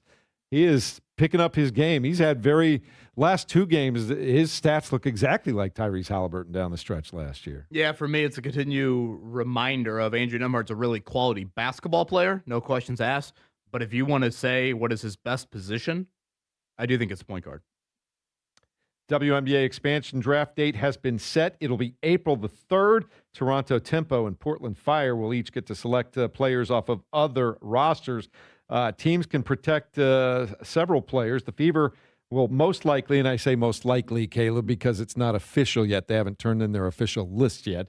But Caitlin Clark, Kelsey Mitchell, Aaliyah Boston, Lexi Hull, Michaela Timpson, they want to keep those players from being selected. Now, they still have some work to do with, like Lexi Hull. She's a restricted free agent, but those are the players that they're probably looking to protect at this point in time. And that means we don't know what's going to happen with Sophie Cunningham. I would think she would be an attractive option for an expansion team. She could be, but breaking news here, Caitlin Clark not going anywhere. No, she's not. She'll be getting a nice raise to play for the Fever in 2026. Yeah, I don't know if Kelly Krauskopf has children, but I think there's a better chance of her children being exposed in the Sorry, expansion kids. draft than Caitlin Clark. Family meeting. Sorry, kids. I hope you understand, right? They honestly should. I told you if I ever have more than 2 kids, I'm ranking them. So how does that work? Sophie Cunningham's a free agent, right? So yes, you can still protect your free agents? You could, but because also I believe that they're gonna work on it, but they've got some business to take care of with Kelsey Mitchell. So the likelihood is if they protected both of them, one of them they might lose one of them anyway as an unrestricted free agent. So you can't be losing Kelsey Mitchell. Yeah, so those are how things are going right there. As far as college basketball is concerned, yesterday we broke the news here. Well, we didn't break the news, but we announced it. Butler hired Ronald Norred to lead their basketball program, replacing Thad Matta. And the question I had asked the last hour, I'll ask it again. I'm not saying it's not the right hire, and there's a lot of good things about Ronald Norred, but did they really look all that hard outside the Butler family to really see what's out there? Doesn't feel like it. Yeah, I mean, if you look at, I think Akeem Gillespie from the Star had some reports on other candidates, and he pretty much mentioned Micah Shrewsbury, John Grosses, Chris Holtmans of the world. Travis Steele doesn't really sound like was much of a thought. So yeah, Butler and the family seem to be the other candidates there. All right, and we will talk to Chris Capco, the brand new head coach of Ball State, coming up at 9:30 this morning, and get his thoughts on taking over a little Maction for him. See how that goes. What else can we tell you about? Major League Baseball had one single game on opening day. Do we like one single game, Caleb, on opening day? No. Opening day should be all games starting at 1 o'clock and 4 o'clock, and they should all be happening on one day, and there's baseball everywhere. And I didn't watch any of the Netflix special last night. Yeah, and unless the Reds are playing the Yankees or it's the postseason, I don't want the Yankees on my television. I'm just going to be honest. That's going to be a tough sell to a lot of America because they do bring in the eyeballs. But anyway, the Yankees did have a nice day. Max Fried, 6 1/3 innings of 2-hit baseball, and the Yankees shut out the Giants 7-0. Although Aaron Judge had a rough day, James, 0 for 5 with 4 strikeouts. Not Aaron Judge like performance. I was going to say, is that World Baseball Classic Aaron Judge? Postseason Aaron Judge showing up. Wow. Yeah, it's been a long time. If you go back to the postseason last year and the World Baseball Classic and now the opening day, Aaron's in a little bit of a slump, isn't he? Mm-hmm. He's going to have to find something to bust that slump. Also, Indians will open their season tomorrow night at home against St. Paul. That one starts at 6:35. Anything else you guys want to throw in this morning before we head on? Yeah, NIT Final Four is set. They'll be playing inside of Hinkle coming up a week from tonight, and then the championship game will be inside of Gainbridge Fieldhouse. That is Sunday afternoon. So next Sunday afternoon, you'll have D2, D3 national champions crowned, and the NIT. It'll be Auburn. What was that? Were they the first out? Stephen Pearl's Auburn Tigers. I mean, there's so much debate about Bruce Pearl and all that. I'm trying to think of how they were right there, one of the two first ranked out. them. Yeah. I remember Indiana. I think was the 4th out. Auburn, Illinois State, that is one side of a semifinal, and then New Mexico and Tulsa, the other side. So, again, that's at Hinkle coming up a week from tonight. All right, coming up in a moment, we'll have the opportunity to talk to Jordan Cornette.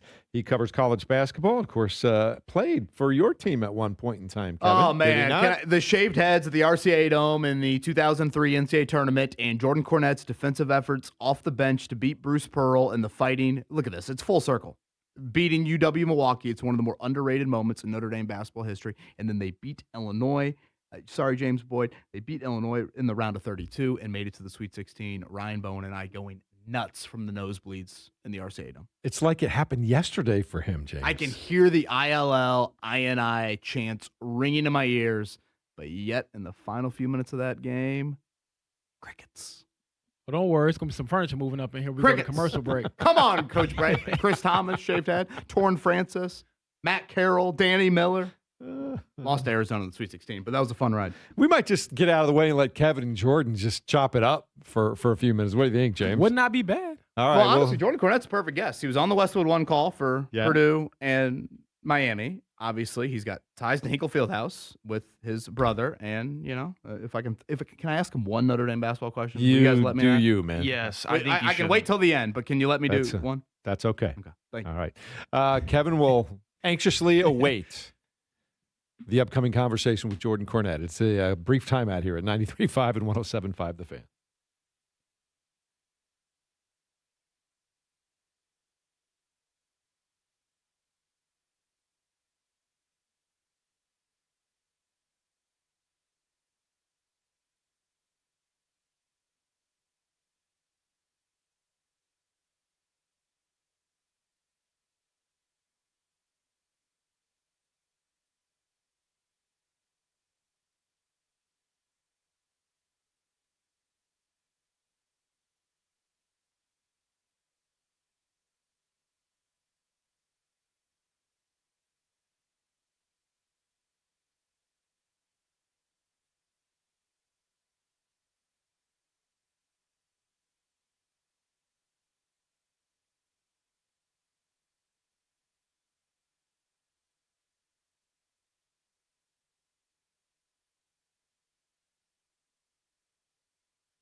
listening to the Fan Morning Show on Sports Radio 93.5 and 107.5 The Fan. Happy Sweet 16 Day here at 93.5 and 107.5 The Fan. Purdue gets going 7-10 tonight in San Jose against the Texas Longhorns, and we bring in our next guest. Happy to talk to him. Looking forward to it. Kevin's really looking forward to it. Of course, Jordan Cornette, former Notre Dame player. Now you can hear him, see him everywhere on your TV and radio, most recently with Westwood One covering the NCAA tournament. And he is on the Payless Liquors hotline as we speak. Good morning, Jordan Cornette. How you doing? Guys, it's a great day to be alive. More college basketball on the docket as we get ready to start to send some teams to a Final Four. I'm doing great. It's great to be on with you guys. Well, we are very happy to have you on here, and we'll just start off with a kind of a 10,000-foot look at Purdue. Right now, they've won 6 games in a row. They look a lot more like the team that was the preseason number 1, really struggled in February. What do you think has been the big turnaround in the last 4 weeks for this team? It's been very clear, fellas. It's been defense. Their commitment to defending on that side of the floor. It's meant everything to a group that was in a free fall, truthfully, towards the end of the regular season. Got to Chicago for the Big Ten tournament and really discovered that, hey, if we lock in rotationally, defensively, protect the rim, take away transition from the opposition, we can go places, especially with the core group that they have returning. I mean, this was the preseason number 1 in all of college basketball. There's a reason for that. People looked at the personnel on the roster and said, this team has the best chance to win a national championship. That's what the experts felt starting the season. And so now that they've gotten back to guarding with a high-level commitment there, that personnel remains unchanged. They've got the personnel now with how they're defending to go potentially win a national championship. Braden Smith was not good last time out. He's got to be way better with the basketball. He's got to be more decisive. He has to be more impactful. But Fletcher Lawyer's shooting the basketball at a high rate right now. Trey Kaufman-Renn knows exactly who he is. Oscar Clough has been rim protecting. C.J. Cox played great for this group, knocking down shots last time out. They are a connected group. Jordan, I know you mentioned Trey Kaufman-Renn there, and I can't sit up here and act like he's some unknown player around the country, but he took a step back perhaps from a production standpoint because of the arrival of Oscar Clough. But what have you seen from him over these last few games, especially come tournament time? I've seen a team commitment to establishing him on a low block and allowing him to score in isolation, guys. This has been look, Oscar Clough provides a great deal. He's a bully on the backboard. He's a lumberjack with old man strength that protects the rim. He runs the floor well.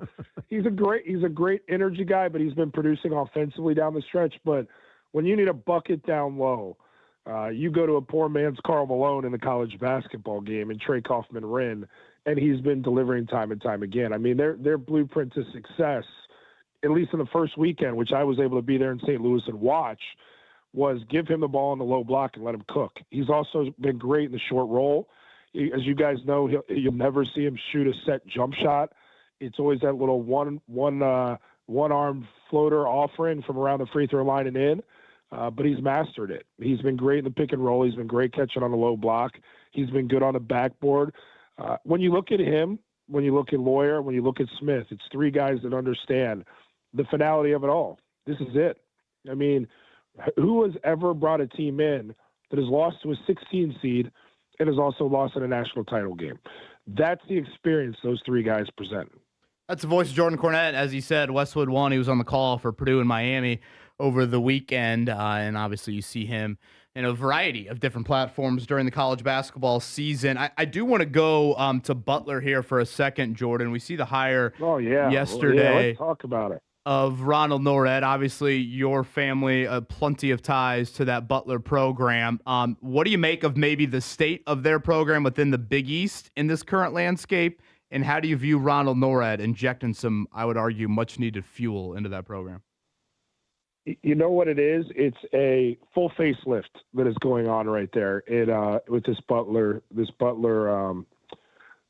program. They look, Thad Matta was everything to Butler, was a lot to college basketball, was a class guy with a ridiculous resume that won a ton. But it was clear that this was a stopgap hire with Thad, who just has a great love for Butler and was serving the school and until they found their future guy that would be there for a long time.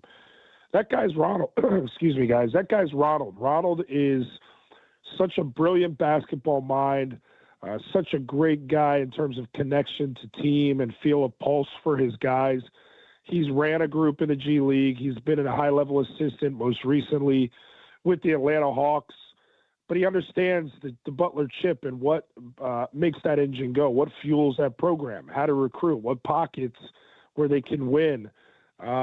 This is a home run hire, and they needed to get it right. And with that has come a renewed sense of commitment financially from the athletic department to put them in position to compete in the Big East, which is paramount. I mean, you can have the greatest coach, but if you don't have an athletic department commitment financially, you don't have a shot.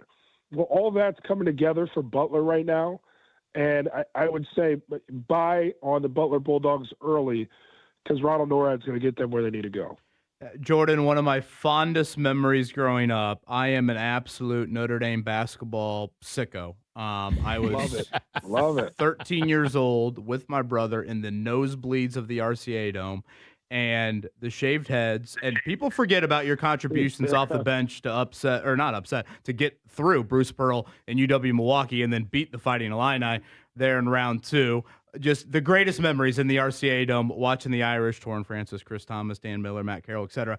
Get it done and go to the Sweet 16. Let's go. So I set up all of that to say, where are we at right now with the Notre Dame men's basketball program? I am in a very nervous period as a fan right now. I'm nervous about their survival, thrival, however you want to put it, in this current climate. I was a big believer in Micah Shrewsbury, but certainly there are a lot of people that would have evidence to point otherwise with me right now. How should I feel about the future of the men's basketball program in South Bend? Well, Kevin, let's start with, you rattling off all those names, you recalling the path through Indianapolis for our group. I will jump on this show at 1:30 in the morning if you guys need me to. Yeah, let's go, Jordan. Come on, let's go. Come on, baby. That is how you get a guest forever. Didn't you have a huge now? Correct me if I'm wrong. Didn't you have a huge defensive play and/or block late in that UW Milwaukee game? Yeah, I got caught on the exchange with Torian Jones, and we altered the shot that would have been the game-winning layup. Oh man, and that thing was so close to going in. And I did have a block a couple sequences before that game, but who remembers, right? Well, I do. Yeah, and my wife's thrilled that I remember that. Yeah, right. It's funny what you can remember, but you can't bring back the groceries. But I will answer your question here on Notre Dame. The thing about Notre Dame right now, and I'm getting a lot of calls and texts from people who care about the program, because there are people that care about things outside of Notre Dame football. It's a lot of alumni too, obviously. It needed to, and it needs to burn down. The roster that they currently have was not going to compete for a tournament berth. They weren't going to be there. So there needed to be a level of embarrassment that came this past year for the athletic department at Notre Dame to look in the mirror and say, hey, if we don't provide better financial support, this is what it's going to look like and worse every single season moving forward. Can Micah Shrewsbury coach? Absolutely.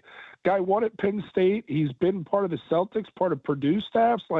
He understands what it is. He understands the X and O's at a high level.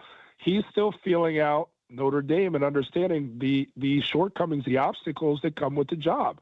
It's not one of the sexiest basketball jobs right now because of the lack of institutional support. He's going to start to get more of that. Everyone understands the monster that Notre Dame football is. They're going to be chasing around $50 million to field a national championship contending team. So every dollar's going there. Well, now the athletic department has to figure out how some of that money can go to a budget that's not going to compete in ACC basketball or on the national scale, give it a little bit more. And now they will, because we simply won't have a roster. There's 7 guys in the transfer portal. We won't have a team next year unless they commit to spending money and go grabbing guys. So that number will move considerably.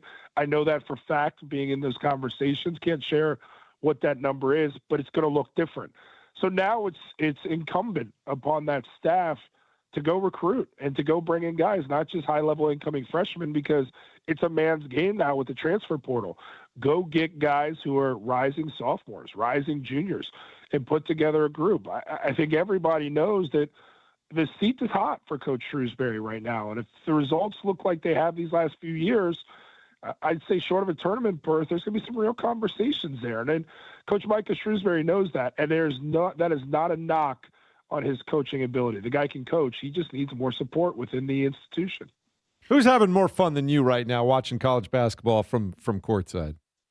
Oh, my gosh. This is the best time of the year. I think you guys know the past with my brother, the tragic loss of my big brother Joey in 2016. And one of the coolest moments of my life was in 2003.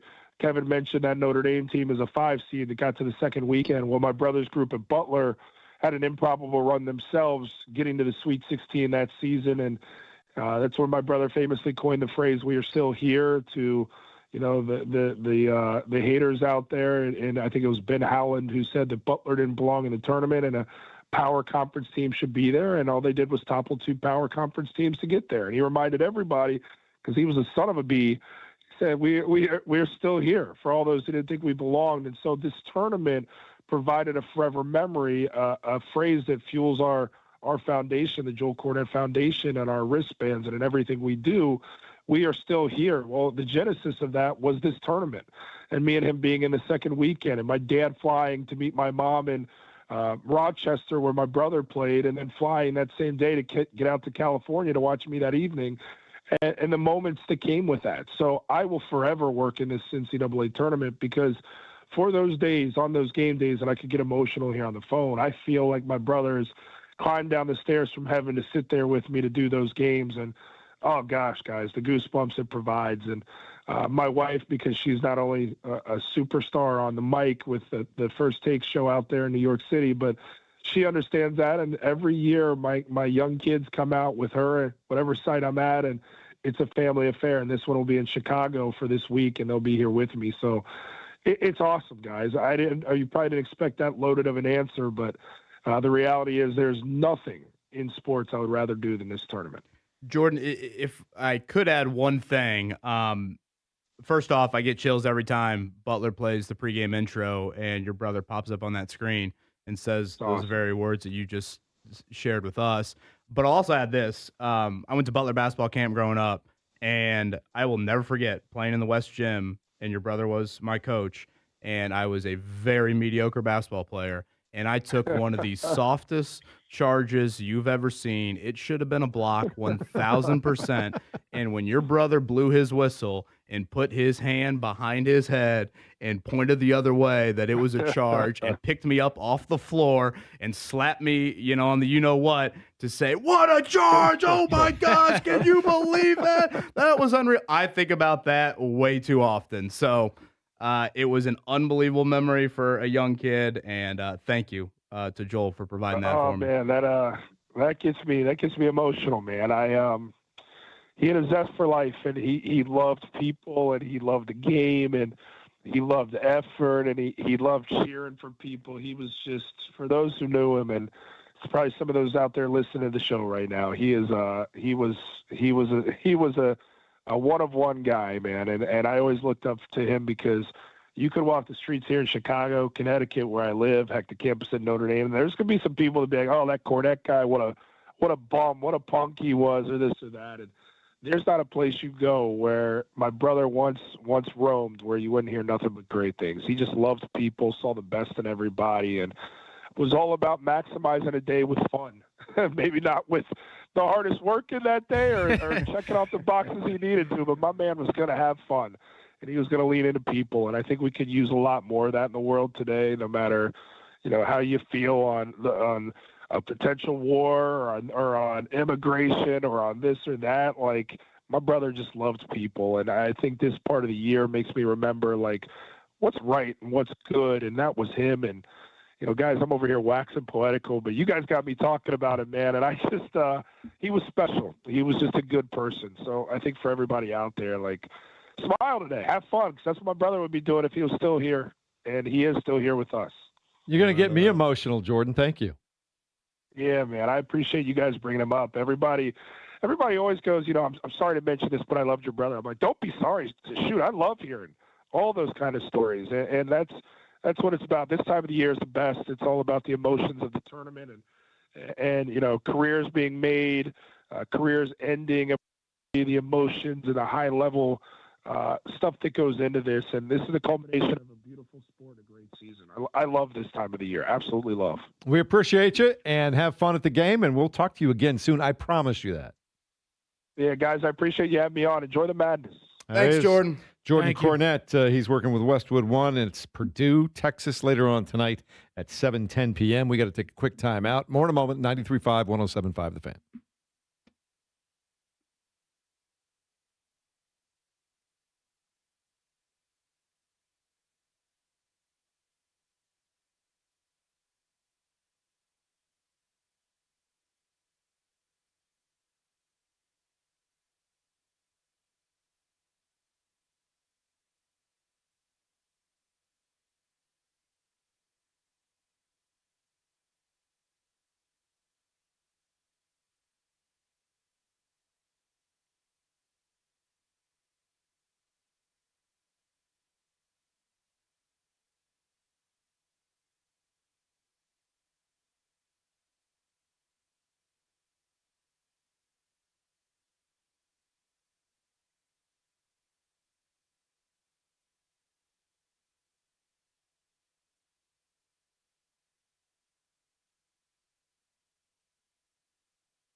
Time for your daily March tournament update, brought to you by Urology of Indiana Vasectomy Centers. You got 4 games going on tonight. First night of the Sweet 16, and Purdue will tip it off against Texas beginning at 7:10 p.m. That one will be in San Jose.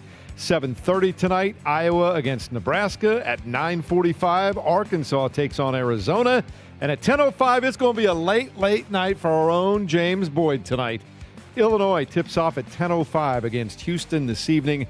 That's what we have to look forward to. Purdue, a 7.5-point favorite right now over the Texas Longhorns. This March tournament update brought to you by Urology of Indiana Vasectomy Centers, board-certified physicians performing safe and effective vasectomies. View our video and schedule your procedure today at vasectomyindy.com.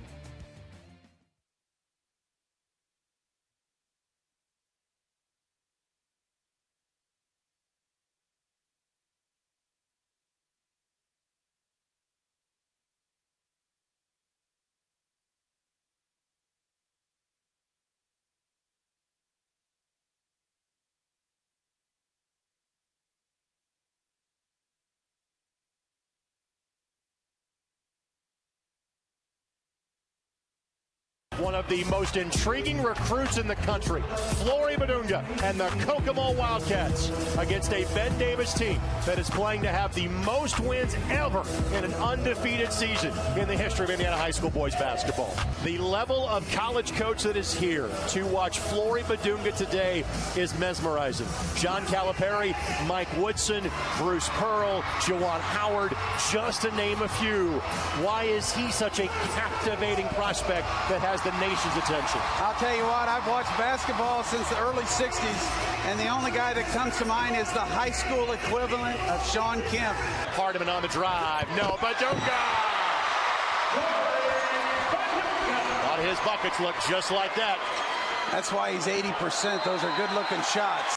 Boy, I'll never forget. That was quite the scene there in the 2003 4A state title game when they panned all those coaches front row to watch Flory Badunga, who has had a very good college career out there at Kansas. But you know what? Shout out to the Ben Davis Giants winning that 4A state title game. Zane Dowdy in the title game, outstanding there, 53-41 for the Giants over the Wildcats. And we are almost here. One more day awaits, and then we're going to crown 4 of them over there at Gamebridge Fieldhouse.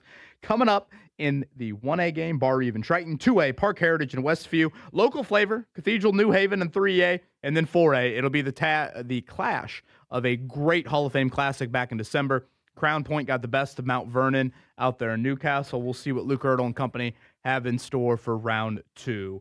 There is nothing like being there at an IHSA state tournament game, championship game, I should say, in person. Head to IHSA.org today for tickets and info.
You're listening to the Fan Morning Show on Sports Radio 93.5 and 107.5 The Fan. Little Van Halen coming in this morning. I like that too. Caleb, you've been on fire today too. Mark Dykton-like over there. That's the best compliment I've gotten all week. It's Fan Morning Show, 93.5, 107.5 The Fan. Let's do quickly the NBA Draft Lottery Simulator this morning. The Indiana Pacers losing to the Lakers last night. Lakers are playing pretty good basketball right now, James. They may be a little bit of a road bump for people in the West right now. Yeah, I think they're third in the West. Yeah, they're playing really good basketball. So last night the Pacers lose after their modest one game. You can't call it a winning streak, can you? You got to have at least two for a streak, right? What constitutes a streak? Anyway, they won one against Orlando. They lose last night. And here we go. Whew. Not the best, Kevin. Fifth. That's not good. That's, I believe, what's happened the last 3 years. The team with the worst record has later drafted fifth. So, yeah, again, just to remind everybody, the worst, second, or third worst record in the league, which the Pacers are very much in line to hold. One of those three spots, you got a 52% chance at a top four pick. So, aren't the Pacers like one of a few teams that has never selected number one overall? I believe so. I thought someone was saying they've never had the number one overall pick, period, on their roster. Like, you know. Oh, that's crazier. You know, I'm trying to think of a former number one, Kwame Brown. Yeah, I did see that, and I was trying to, like, debunk it, but it might honestly be true. I don't know why I thought of Kwame Brown. So in today's simulation, Sacramento got the number one pick, Memphis 2, Utah 3, Dallas 4, Indiana 5. You don't want that fifth spot, James. That's not what you're looking for. I'll ask you guys what I asked Tony East yesterday. The NBA draft is such a crapshoot, right? It's very difficult, I think, to hit on a draft pick. Best player available. That's what you have to do. You can't force a position, right? Well, what if the best player available is Darius Acuff? I don't know. I would jump in here and just say, like, man, it would be a real tough ask for a team next year that we all think is going to try to go for it to draft somebody that doesn't fit. And everything else is so stable that to me it would be really tough. I thought it was a great question you asked, Tony, and I definitely get the best player available argument. But I do think there needs to be some element of like, okay, if we're going to try to go for this, which everybody thinks that's what they're doing, it needs to be a piece that can kind of seamlessly just drop in and go from there, in my opinion. That's kind of where I'm at, Caleb. Like, who in your mind do you think he could jump in the big four, Kevin? I guess that's more so where I'm at. I know Darius Acuff is playing great basketball as of late, but a ball-dominant guard being higher up on the Pacers' big board than somebody else, I'm just not seeing that. And even if the board falls a little bit differently, I still don't think that he would be ahead of Cam Boozer, AJ DeBanza, Caleb Wilson. Would you say that around the league, or are you just talking the Pacers formulating their own board? Because I'm just worried about Pacers, yeah. But do you formulate your board based off your roster? That it seems to be a kind of a short-sighted view, right? Don't you formulate the board of okay, this is who we think the best NBA prospects are.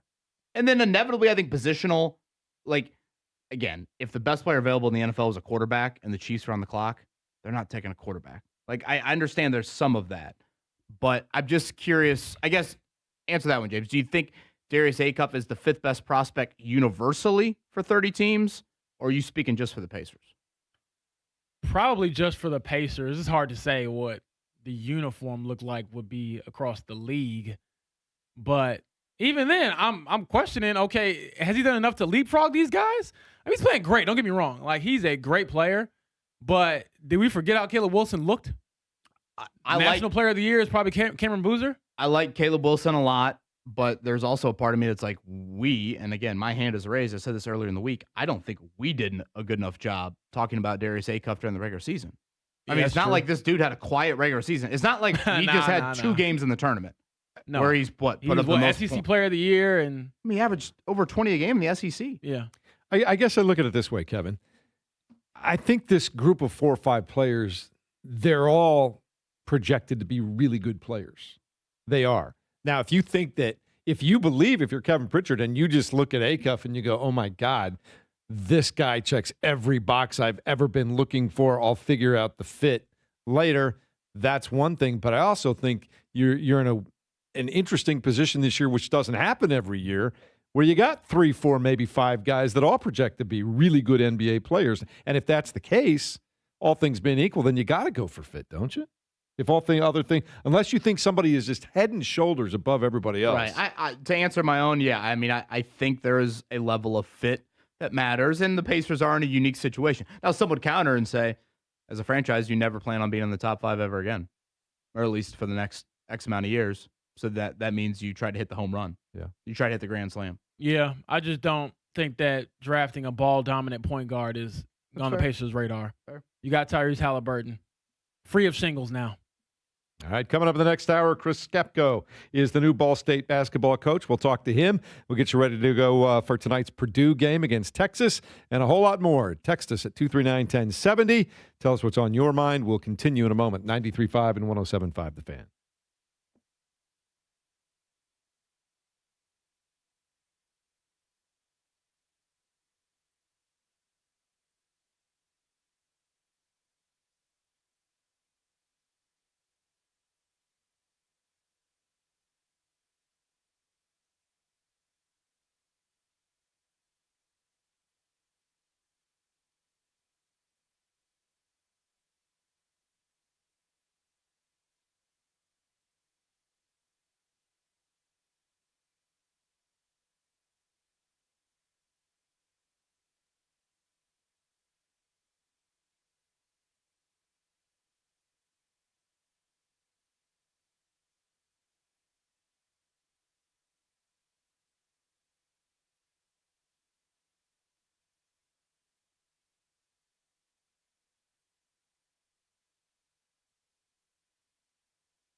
to the Fan Morning Show on Sports Radio 93.5 and 107.5 The Fan.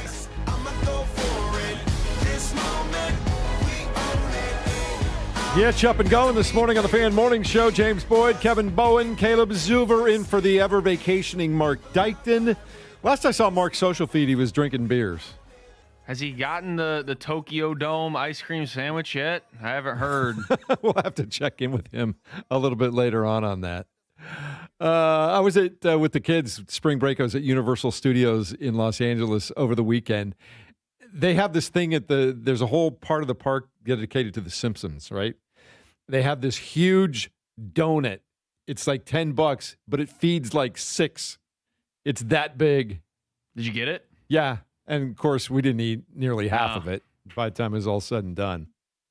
But, no, it was a good time. So, hopefully, Mark's having a good time with his girls on spring break. And your kids are one's on spring break. Everybody else a little bit too young, clearly, right? We got two. Two? Okay. Yeah. Nelly at 4 months, though. Yeah. No spring break. Constant spring break No. for her, man. No. She's on forever spring break right now. It's probably like Nick Cottingem and his daughter, who's 9 months old, and she was sitting next to me yesterday, Kevin, and Nick looks over, he's like, "Hey man, this is 3 of 3. Here's what it looks like," and I was like, "Boy, I'm still terrified." Nick is the guy that puts together best our birth control, webpage, right, by the James? way. Best birth control in the world, but shout out to him and his family, and Nick is a great guy. Nah, it's all good stuff. So we hope Mark's having a good time. What was the best spring break you ever had, Caleb? I think I said this the other day. Just took a trip down to Florida back in 2022 as a sophomore. Drove through the night. Don't know how we did it, but we did it. Youth. Yeah, it was great. Yeah. I don't remember sleeping a lot when I was your age either. I don't know how that goes. It's the Fan Morning Show, 93.5, 107.5 The Fan. We do have business to take care of because Purdue has business to take care of. Another opportunity for Matt Painter and his group to get rolling again. And think about this. These guys get to the Elite Eight with a win tonight. Should they beat Texas, that's at least an Elite Eight to go with a Final Four and a national championship appearance, right? Not bad. Yeah, that's a heck of a run. Yeah, I mean, again, I sound like a broken record, but it's one of the greatest senior classes we have ever seen. Obviously at Purdue, I'd argue maybe in the Big Ten when you look at it from a conference standpoint, but still. You want more. That's just it's how sports work. It's how fandom works. It's if Carson Beck happens to complete a few more passes at the end of that national championship game, it feels different, obviously, for IU fans, even though the story is insane just getting to the national title game. And I think in a way that's kind of how Purdue fans would feel about this. James has hit the nail on the head, I think, for the last couple of weeks. It's you're a victim of your own success when you get to this point of 98% of college basketball programs would love to just be playing tonight. Yeah. It's like you have earned the right to get your heart broken. Right. Seriously. It sounds a little bit like Peyton Manning's run with the Colts. It's true. Because they're capable. And on any given night, I still think this Purdue team can't beat anybody in the country. But it's always about, I'm not saying anything here that's groundbreaking news, but can you have your best nights on the nights you absolutely need it? Because this is not going to be easy. None of it is. And honestly, even looking back at their run to the national championship game a few years ago, they ran into one of the all-time great college teams. Like, I mean, any other year with that program, you're probably hoisting the trophy up. So that's how sports go. And as we know, they can be cruel. Like, we love it for all of the joy, but we also can hate it at times because it's like, boy, I didn't need to feel that kind of pain today. I got the vibe listening to the Texas players chat yesterday. They think Cam Heidi's presence is a big deal.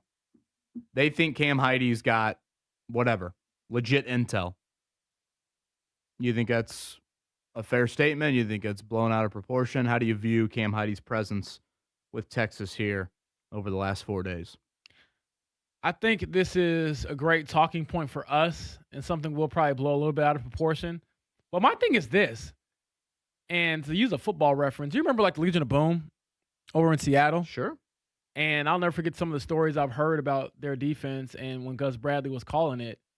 And I forget which game it was. It might have been the Super Bowl. I think Richard Sherman has talked about this. When they played the Broncos and blew them out. And he said, we ran the same play. Every play except for one.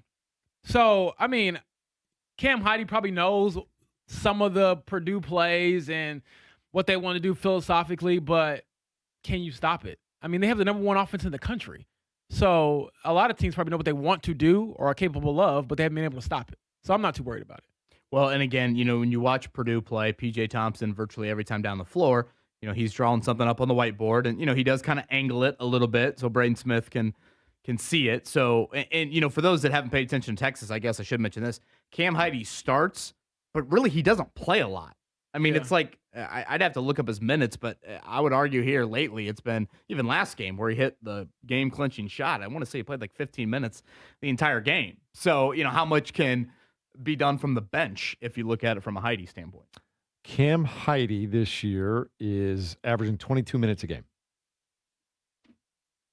where like Dalen Swain is averaging almost 33 minutes a game. So, but to Kevin's point, 13 minutes last game. Yeah, it seems like lately with Texas, I'd have to double check that, but it just doesn't seem like he's what'd you say, Jeff? 20-something? 22.4 minutes. Yeah, it just seems like he hasn't played that many even. Yeah, and again, they've got some good players on that starting front, that starting 5 for Texas. Swain is their leader in points, their leader in rebounds, their leader in assists.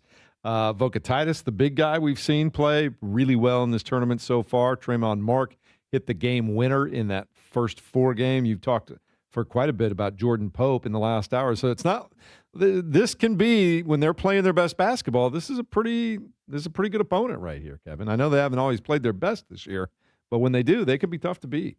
Yeah, yeah. I mean, they also lost 5 of 6. Well, there's a reason they're 7.5 point. They were one of the last yes. teams to make the tournament. I understand they made the Sweet 16. Good on that, but I don't want to be hyperbolic with Texas. So I do want to ask this then. You're a diehard Notre Dame fan. Was that a little too strong with Jordan Cornette? No. I thought it was great, actually. Are you sure? Yes, I thought that was great. And I was hearing about I was nervous. There were rainbows and Kevin hearts and Cornette and everything else. podcast coming soon. Yeah. I saw Caleb cringing behind the glass. I loved it. And I was nervous. Like, cut his mic off. We had rainbows and we had hearts just floating through the air around here during that interview, but it was good. The question I have is, okay, so you're a diehard Notre Dame men's basketball fan. Would you feel the same way if they were in this position? Like about, okay, well, Texas isn't really, that. Kevin would be nervous, dude. So that's where I'm at. Like, I don't want to in the that breaks. part of Gotta it. be careful for the 8th man off the bench. That's what I He's had a mean. couple Like, you're games sitting here this like, oh, year. man, I don't want to act like Texas is anything, but come on now. Like, you have to, wouldn't you feel something? Well, yeah, again, you can look at it from a fan or you can look at it from an objective point of view. And we're coming at Purdue. I feel like March Madness, the reason why we're not objective is because it's madness. An objective point of view, are we not? Okay, Purdue made the Sweet 16 against Gonzaga a few years ago. And I'm sure for 4 days we all were like, Gonzaga, man, they're really good this year, blah, blah, blah. And what did Purdue, handle Gonzaga quite well. And again, I get Purdue fans will say, yeah, and we also lost to St. Peter's in the Sweet 16. Like, I get it. Fairleigh Dickinson still hurts me. Yes. I understand that the tournament is a tournament, but Vegas has the line at what? 7.5. For a reason, right? It's not as close as Iowa and Nebraska's line tonight. It's not as close as Illinois-Houston's line tonight. That's just the reality of the nature of this matchup. What's Arkansas-Arizona? That's 7.5 to Purdue, yeah. 7.5. But you look at that Houston region, the other one tonight. Both those got to be close to pick'ems, right? Houston 2.5. Houston minus 2.5. So I'm curious. Nebraska. I'm just curious. Outside of Texas, Purdue, which we're obviously going to be focusing on, of those other 3 games, they're really good matchups there. This is a multi-TV night for me. It's a multi-coffee day because you got to stay up for the late. Those 2 games that James isn't late sleeping at night. tonight. James is not sleeping tonight. I think Arizona-Arkansas is an outstanding game. Yeah. That might be the 2 best backcourts left in the tournament. Yeah. I think I'm at the point now where once you get to the round with a nickname, I'm pretty much watching every game that I can. Well said. So, of the remaining 3 games, which one, if you could only watch one of them? Well, I've said take? Illinois-Houston a lot this week, but I do think Arizona-Arkansas is a great undercard. Sounds stupid to some people. They might rather watch Arizona-Arkansas. Mm-hmm. And coaches too. Illinois-Houston. You got Underwood against Sampson, and 2 great coaches. Obviously, Calipari in the Arkansas game. Iowa and Nebraska, you have ascending coaches right now. So this will be fun to watch tonight. Tommy Lloyd fielding questions in the North Carolina job yesterday. He's the hot guy for Arizona right now. He was sweating as much as me asking Jordan Cornette about Notre Dame basketball. Speaking of that, do you have this Ronald Norred audio, Caleb? So we had Norred on the show. This was a couple years ago. I think it was when I was with Jake in the mornings. And Norred, at this point, James, were you covering the Pacers when he was a summer league coach? Yes. I remember walking up to him and asking, hey, is Aaron Neesmith playing today? So funny, this interview, he had just worked out Tyrese Halliburton. It was a summer morning, and then he was getting ready for the first practice with the summer league team. This is Benedict Matherin's summer league team. So a couple years ago.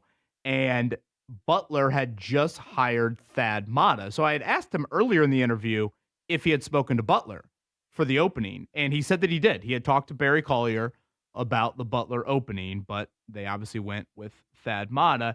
And so then to end it, I was just curious with Ronald Norred, how he viewed his future in coaching. Ronald, last one from us. In 5 to 10 years, where do you hope to be professionally?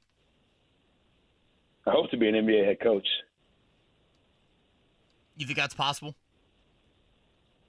I think it's possible, sure. It's really difficult to do. It's really I mean, there's 30 of them in the world, and it takes a lot of work. And there's a lot of great coaches. And so, for me, it's more about just working, but being in positions where I can just get better. And then if it happens, kind of like I was saying about those players, if that opportunity comes about, then great. But that's what I aspire to be, and that's what I work hard to do one day. And God willing, it'll happen. Do you have to go back now to shooting baskets with Tyrese Halliburton? I don't. We're done for the day. He's probably running around, cracking jokes and making everybody smile. But we start practice here in a little bit, and so it's time to get to work. But it's pretty encouraging, is it not, that in the first day of July, like before 9 o'clock in the morning, the guy that's theoretically the next face of the franchise? So there you go. Ronald Norred with us a couple years ago. And, James, it was kind of funny when he was with the Pacers. I kind of assumed he would become an NBA coach. Yeah, it seemed like he had developed a great rapport in the league, and even with that Pacers staff. And Rick Carlisle, one of his calling cards when it comes to his assistants is that he empowers them. And so I'm not mad at him for pivoting and trying to chase a different dream now. But, yeah, there's no doubt that he had certainly earned a great level of respect. And I don't doubt the X's and O's, the enthusiasm. A lot of it, as it always does, will come down to money. I'm trying to remember, was he one of the coordinators? Was he like offense or defense? I can't remember. It's been a few years for me.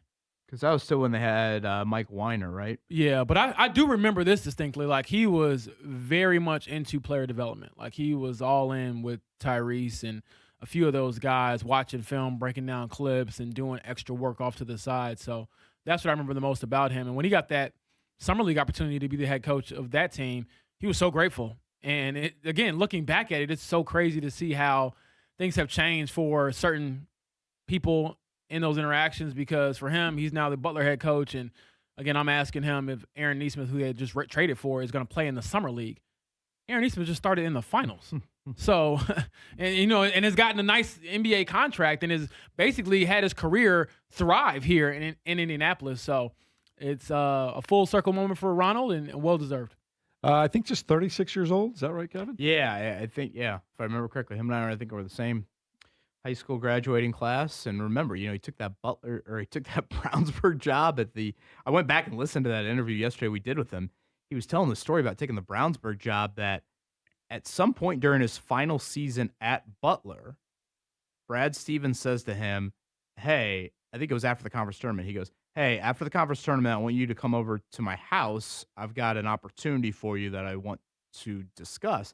And Norred was like, nobody went to Coach Stevens' house. Like that was not a thing that we did.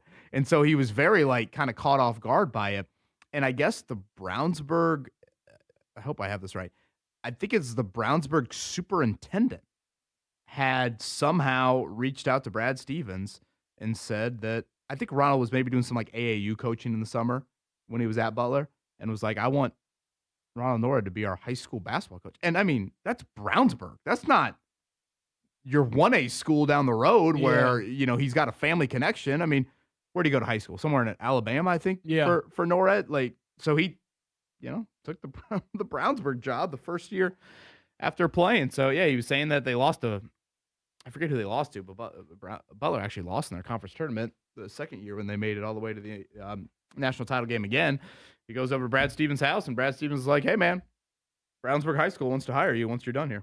Well, that's a better interaction than I had when I started off in this field. Fresh out of college, got sent to Maryville High School for first day of football practice in the fall, and they asked me if I was trying out for the team. The wide receivers over there, and I said I am not a wide receiver, and I am not in high school. And I don't like getting hit either, right? Oh, no. Hell, you could just pull your car over on 65, and you could watch practice right there. You really could, yeah. I mean, the field's right there. I always drive past that school when I'm Let's coming go, here, Pirates. going there. Yep. You getting excited for the Cathedral game, state championship game, your alma mater on Saturday? Yeah, they had a huge comeback to beat Silver Creek in the semi-state. Keaton Aldridge was outstanding in that one. So it sounds like the New Haven story is a great one. That's who they play, New Haven. Shout out VJ Beecham, former Notre Dame basketball player from New Haven. I believe I heard Greg Rakestraw say earlier this week, New Haven has never won a state title in any sport. They have not. Which is pretty cool. So Yeah. I know a lot of people Cathedral playing for number 3. I know a lot of people like to root against Cathedral, and so the New Haven story is one that's easy to root for. So, yeah, that is a cool story, I think. We don't have a lot of that, I think, in this year's class. I believe they have the most losses of any team. 22-7. That is playing. So, yeah, that'll be your first game of the nightcap. And are you doing both 3A and 4A or just 4A? I've got the 4A game, and both Mount Vernon and Crown Point looking for their first ever state titles. There you go. In basketball? In basketball. Got it. Basketball, yeah. Crown Point, James, great wrestling program, right? Yeah, I forget the kid's name, but years ago they had a dude that won like 3 straight state championships. Certs? Something weird like that? No, I think it was like Mendez or something. But nevertheless, man, the region can produce some wrestlers. You saw a Crown Point game this year, right? Yeah, I love their head coach, Clinton Swan. You saw Crown Point, Mount Vernon, didn't you? Yeah, that was the game that I saw, and Clinton told me that he's been coaching for 29 years. I told him I was 30, and he said, you shouldn't have told me that. But yeah, here's the kid's name, Jesse Mendez. He was a great, great wrestler at Crown Point a few years ago, actually a 4-time state champion. All right. That's what's happening in high school sports right now. Everything else happens here and now. The Morning Checkdown on 93.5 and 107.5 The Fan. We'll start with the Sweet 16 that comes your way tonight, 7:10 San Jose, California. The number 2 seed Purdue Boilermakers taking on 11 seed Texas tonight in that West region. 7:10 tip-off. Purdue has won 6 in a row, 7 of their last 8. Texas has won 3 in a row after losing 5 of 6 at the end of their regular season. And we wait to see, if C.J. Cox is healthy and ready to go with that sore knee. Kevin, I think he'll give it a go at least tonight, right? Sounds like it? Yeah, I don't know if we have anything confirmed, but it sounded like he did some stuff on the floor yesterday during their open practice. For Texas, they also have an injury to watch. Jordan Pope, one of their more dynamic guards. He injured his ankle late in their win over Gonzaga in the round of 32. So a couple of guard-related injuries. And again, not to look ahead, but I will. If Purdue does win, the C.J. Cox presence in defending Arizona and/or Arkansas or Arkansas's backcourt will be vital. So, you could probably survive Texas with a banged-up C.J. Cox, but that next game, I don't think you can. Yeah. All right, NBA last night at the Fieldhouse. It was a short-lived winning streak against Orlando, but the Lakers came to town and they streak. Well, one game. They won against Orlando. Right, this year, that's a streak, James. Boy. But the Lakers won at 137-130. Luka Doncic, he had 44 the first time these two teams played this year. He backed it up with 43 last night. LeBron James contributed 23. Austin Reeves had 25. But, man, I said this is the first hour. LeBron can still move. You see that dunk he had right over? He posterized Huff last night. Yeah, he dunked all over that team last night, but that's all right. The Pacers shall return. Didn't a couple minutes later, didn't Huff get a big dunk, like 2 trips down the floor after that, too? He did. He had a couple of those Statue of Liberty dunks last night. Take that, King. Mm-hmm. By the way, I saw Jay Huff going to play every game this year? Is he still on track? I think he's the only Pacer. Maybe. Could be. The Iron Man. I'll have to double check that. Well, but Caitlin Clark was serving as a photographer last night. I saw some of the photos she took on social media today. She got a picture of that Jay Huff slam, and it was a good one. And it looked like he was looking right at her when he slammed it, too. So that's what's going on there. Also in the NBA last night, crazy numbers continue. Nuggets beat the Mavericks 142-135. A 53-point night for Jamal Murray. But how about this line for Nikola Jokic? Kevin, 23 points, 21 rebounds, and 19 assists. You're playing at home. Doesn't your home scorekeeper have to get you one more assist on a night like that? It is, yes. There goes his bonus he's going to get. I wouldn't want the Jokic brothers mad at me if I were that statistician. Also, perhaps a preview. The Celtics over the Thunder, 119-109, and the Celtics have been playing really good basketball since they got Jason Tatum back, James. They look good. Yeah, certainly. And shout out to Jason Tatum for being an inspiration to Halliburton and others when it comes to the Achilles recovery. All right, Major League Baseball's opening day yesterday with one single solitary sole game. Caleb was invested in every pitch. No, you were at the Pacers game last night. That's right. That's right. The Yankees won 7-0 over the Giants. Max Fried, terrific start, 2-hit performance on just 6 1/3 innings, so he looked good. But Aaron Judge 0 for 5 in the win with 4 strikeouts. Today, Reds host the Red Sox at 4:10. The Cubs host the Nationals at 2:20. Rays at the Cards at 4:15. So, Kevin, you got a doubleheader tonight. The Reds right into Purdue. Reds might win it all.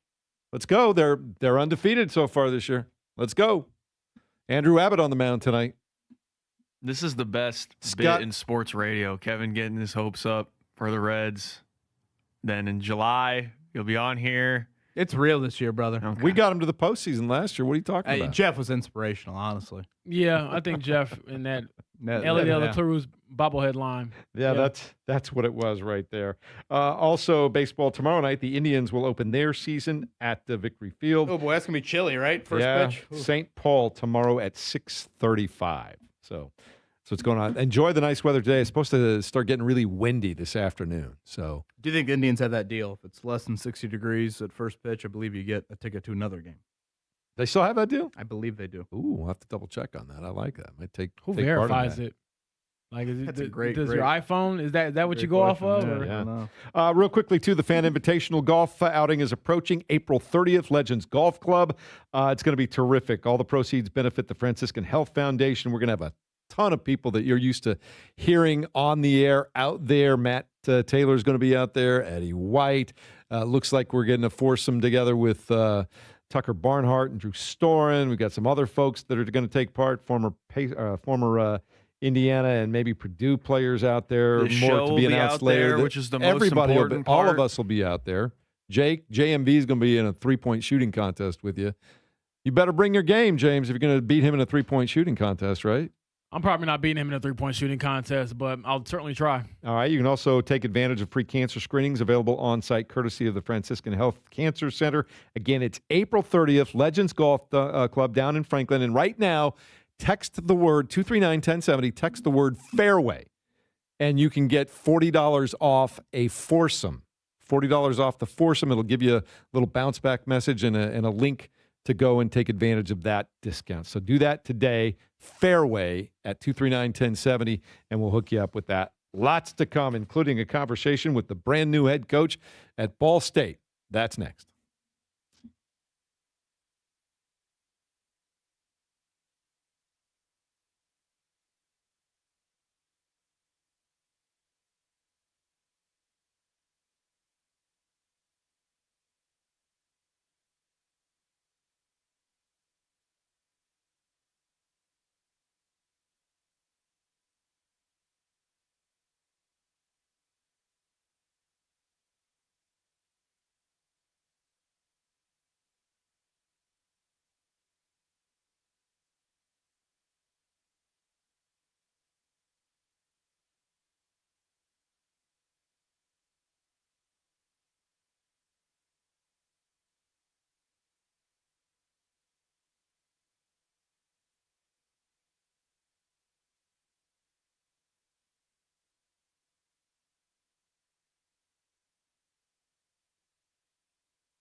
listening to the Fan Morning Show on Sports Radio 93.5 and 107.5 The Fan. Y'all fired up over there, Caleb Zuber? I am. I sure am. Got the brand new head coach of the Ball State Cardinals on the Payless Liquors hotline right now. Been looking forward to this all morning long and finding out a little bit more about him and where we're going up there in Muncie. And Chris Capco is kind enough to join us this morning here at 93.5 and 107.5 The Fan. Coach, welcome to Indiana. Welcome to the area, and welcome to Ball State, man. How you doing this morning? I'm doing good. What's up, boys? How's everything? Pumped to be in Indiana, and happy to be on. Well, we're right in the middle of everything that's great about basketball. We got Purdue in the Sweet 16 tonight, new head coach at Butler, and a new head coach at Ball State. And for those who don't know all that much about Chris Capco, you can tell us a little bit more. But you've been working with Andy Enfield quite a bit over the last several years, correct? Yeah, I've been with him for 12 years, and it's just been really hard to leave him. And not that I've been trying to, but when this business is so tough, man, when you got somebody who gives you a good quality of life, treats you with respect, who gave me a lot of responsibility, it was just, the opportunity had to be right for me to leave. I was happy with what we had accomplished, where we were at. My family was happy with where we were living and how things were going. So it has to take a really good opportunity to get me to go somewhere. And I felt like Ball State was that. I felt like there was real alignment between the president, the AD, and myself, and felt like the timing was right. Again, we're talking to Chris Capco, the new head coach at Ball State for men's basketball. Chris, I know you talked about being in alignment with the Ball State administration and their athletic staff. What made this the right time for you to make this leap to being a head coach? And also, what made Ball State the right opportunity for you? Yeah, I've been fortunate enough where I could be patient, right? And I was in no rush to go anywhere where I felt like there wasn't real alignment. After my first conversation with the AD, Jeff Mitchell, I could tell he wanted to be good. Like, for me, I think whether it's a first-time head coach or a second-time head coach or whatever, all you can ask for is to go somewhere where the people who are put in place to make you be successful, they really and genuinely want you to be successful, that they're going to try to do whatever they can to give you the resources to make you as competitive as possible. And I felt that with Jeff. I could tell I was his guy, just the way he engaged with me and the way he communicated with me. I could tell he was invested in me, and I had a really good sense that he was going to do whatever he could in his power to make me successful, and that's all I could ask for. I then talked to President Mearns. He felt the same way, or I got the same feel from him.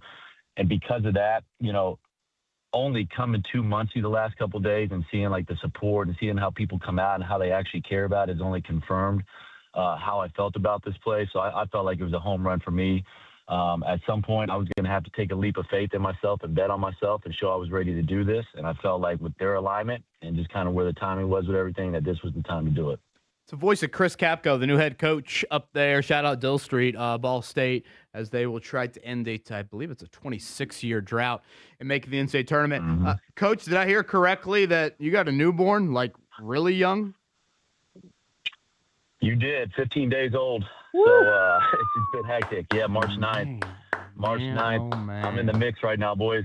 Wow, congrats. I'm in the mix. Congrats on that. Hope mom is healthy and doing well. I do the scan of the bio. I don't see any obvious or direct ties to the state or Ball State in general. Was there anything that I'm missing there? No, there is nothing. The only tie I had to Ball State was that Darren Smith is from my area. I'm from Lakeland, Florida. Darren was from Auburndale, Florida. And he was a senior when I was a freshman, so I know him loosely. But when he signed with Ball State coming out of high school, I followed his career, and he had a great career, 2-time All-MAC selection, was on the last tournament team at Ball State.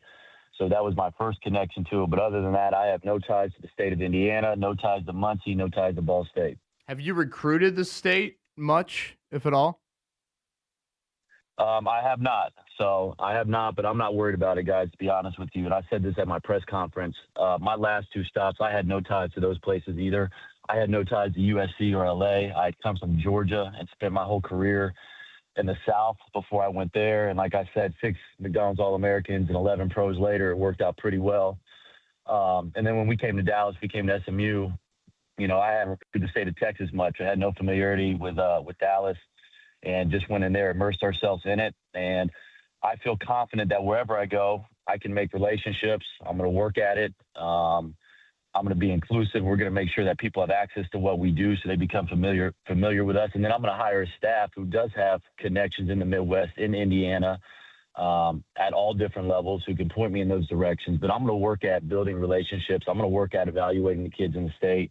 And we're going to do the best job that we can to make sure that these kids are a priority and we bring the right kids in, and kids who have a chip on their shoulder and know what it means to be a Ball State Cardinal, and know what kind of talent Muncie is. And we're going to work at that, but I'm not concerned with that, guys, to be honest with you.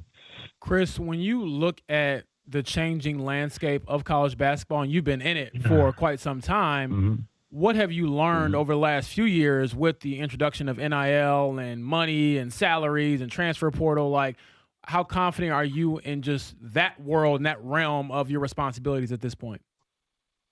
Yeah, I'm super comfortable. And I told Jeff this during the interview process. I've been an associate head coach for, I think, 6 years now. I'm starting to lose track of it. But anyways, when we transitioned from USC to SMU and we had to take over a whole new roster, learning a new area similar to what I'm doing now, the money had started to take a jump that offseason from, I don't want to say it's minimal, but it really took this huge jump in terms of what we were actually paying the kids and how we were negotiating. And when we came out on the other side of that, we won 24 games our first year at SMU. And when I came out on the other side of that, having to hire new staff, right, we had to hire a couple new staff members. And Coach gave me a lot of responsibility with that when I came out of that, I knew I was ready. I had never been more convicted that I was ready after coming out of that and the success that we had. So you're right. It's changing. It's chaos. My first thing is I want to get a feel for the guys at Ball State who want to stay and go. I think there's some guys who I would love to have, but it's got to make sense, right? It's got to be the right people. Then we got to talk business and make sure that we can come to the right number, so to speak, so it makes sense for both sides. And then after that, hopefully once I get a better sense of who's staying and going, then I can really attack the strengths and weaknesses of those guys who we know are coming back with the guys we got to go get in the portal or in the high school class and things like that. But it's fluid. It's ever changing. Things can change at the snap of a finger. But that's, I'm not the only one going through that challenge right now. We're all going through it, and we all have to navigate it in our own way. Chris, last one from me, and appreciate your time. When a new coach is hired, you hear, okay, X's and O's, what's he like? Is he a leader of men? The whole recruiting landscape, connections, NBA ties, et cetera, et cetera. How much do you view raising money as a part of your job? It's the part now.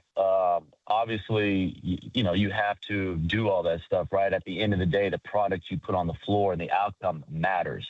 But it starts with being competitive in the NIL space. And that was one of the reasons, again, you talk about why I decided to come here and why the timing was right.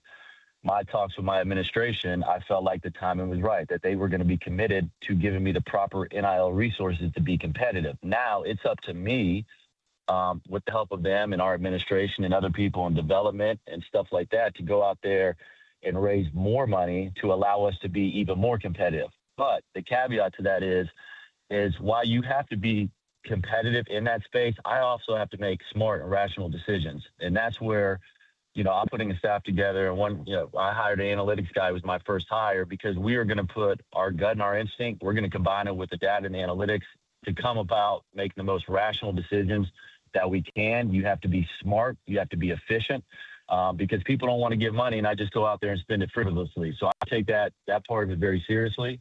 But the fundraising part is a huge part of it now, because that's the first component, and giving you the opportunity to be competitive is making sure you have the proper resources in place. And some of that falls on me. Well, we're going to have fun watching you. Best of luck up there. We'll have you on the show as often as we can. And congratulations again, man. There's nothing like having a newborn. It's terrific. Yeah. I appreciate it, guys. Thanks so much. Thanks, Coach. There he is. He's the brand new head coach of the Ball State Cardinals. That is Chris Capco joining us here on the Payless Liquors Hotline. I find that a little wild, like when you see mid-major programs. I'm not just talking whatever, Butler, and again, classifying Butler as a mid-majors. Not fair in the Big East realm, but you don't typically see the higher, I think, at that level have like zero ties geographically. Yeah. That's a little unusual to me, is it not? To you guys? No. And it's a 180 from the previous guy, to be honest with you. Michael Lewis, of course, Jasper native and IU, player and assistant and Butler, et cetera, et cetera. No, I think you're spot on with that, Kevin, because we talk about like the 7 degrees of separation in life. In sports, it's like 2 or 3. And to not have very many ties, really no ties to Ball State is a little weird, but it can be good weird. Sure, I mean, sounds like a very confident dude. And very confident dude. Given his resume coming over from SMU, they just got to the tournament for the first time in several years and had a great recruiting class. He has something on his resume to back up why you want him to lead your program. Yeah, and he was talking about the McDonald's All-Americans and NBA guys that he has recruited during his time, mostly with Andy Enfield. But, yeah, Bronny James, Evan Mobley, Isaiah Collier, guys like that. I mean, he's been able to find guys anywhere he's been. Bronny James, 4 points last night against the Pacers. You got to get it right. Time. Erupted for 4 points last night against the Pacers. Shout out to my buddy, is it Dan, how you say his last name? Woke? He's our Lakers reporter. Did a feature story on Bronny James after the game, and I was thinking, boy, to be LeBron's son. Score 4 points and you get a feature. Great time to be alive. Bron and Bronny are living life. Just travel the U.S., play in the NBA, and play golf together. It was cool seeing them yesterday. I thought just dapping each other up. Bron, and I think when Bronny missed a shot, Bron was getting on him a little bit. It's just cool to see that. I don't know. Did you see that video of LeBron James playing golf yesterday? Yeah, had a little Indy area golf, right, with the son? Yeah. Thought he almost snap hooked into the pickleball court there. You need to give him Highland lessons, off Kevin. the 16th tee. Can you give him a few pointers? I am going to go out on a limb and say LeBron has access to some unbelievable golf coaches. Yeah, but not Kevin Bowen. Well, not Kevin Bowen. He'd only get worse. You can play with Kevin Bowen at the Fan Invitational. Can you do that, LeBron? We'll get LeBron to play at the Fan Invitational. What do you think? Franklin Avenue Airport. He can fly the private jet right into Franklin. There we go. All right, coming up in a minute, we will get you ready to go for all things sports the rest of the day. Where to watch it, what to watch, when it starts, everything else as we continue next. 93.5, 107.5 The Fan.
You're listening to the Fan Morning Show on Sports Radio 93.5 and 107.5 The Fan.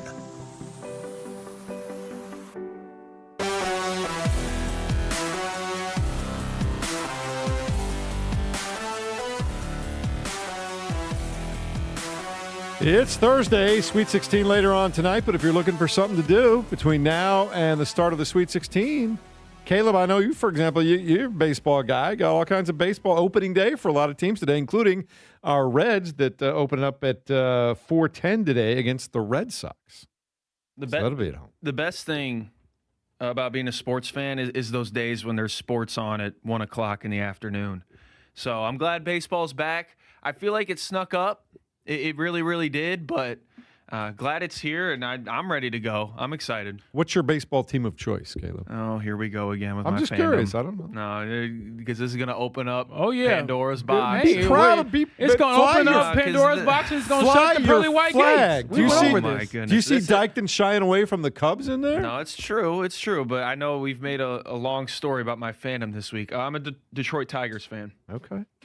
They're supposed to be pretty decent this year. Should be. Might be last year with Tarek Skubal in a Tigers uniform before he probably goes to the Dodgers or something. I don't know. He will be pitching at Petco Park this afternoon at 4:10. That's right, 4:10. You could be like me, Caleb. I'm a diehard Dodgers fan. I like teams that spend.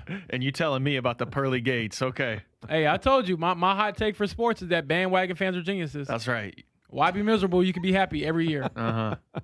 Isn't being a sports fan at times, isn't being miserable part of being a sports fan at times? Not for me. I've seen the light. Kevin, you've had the ups and downs of sports fandom in your lifetime. Who's made you the most miserable? Oh, gosh. Just a pleasant thought. I mean, boy, all I do is think about the losses. Push, Elite Eight against Kentucky.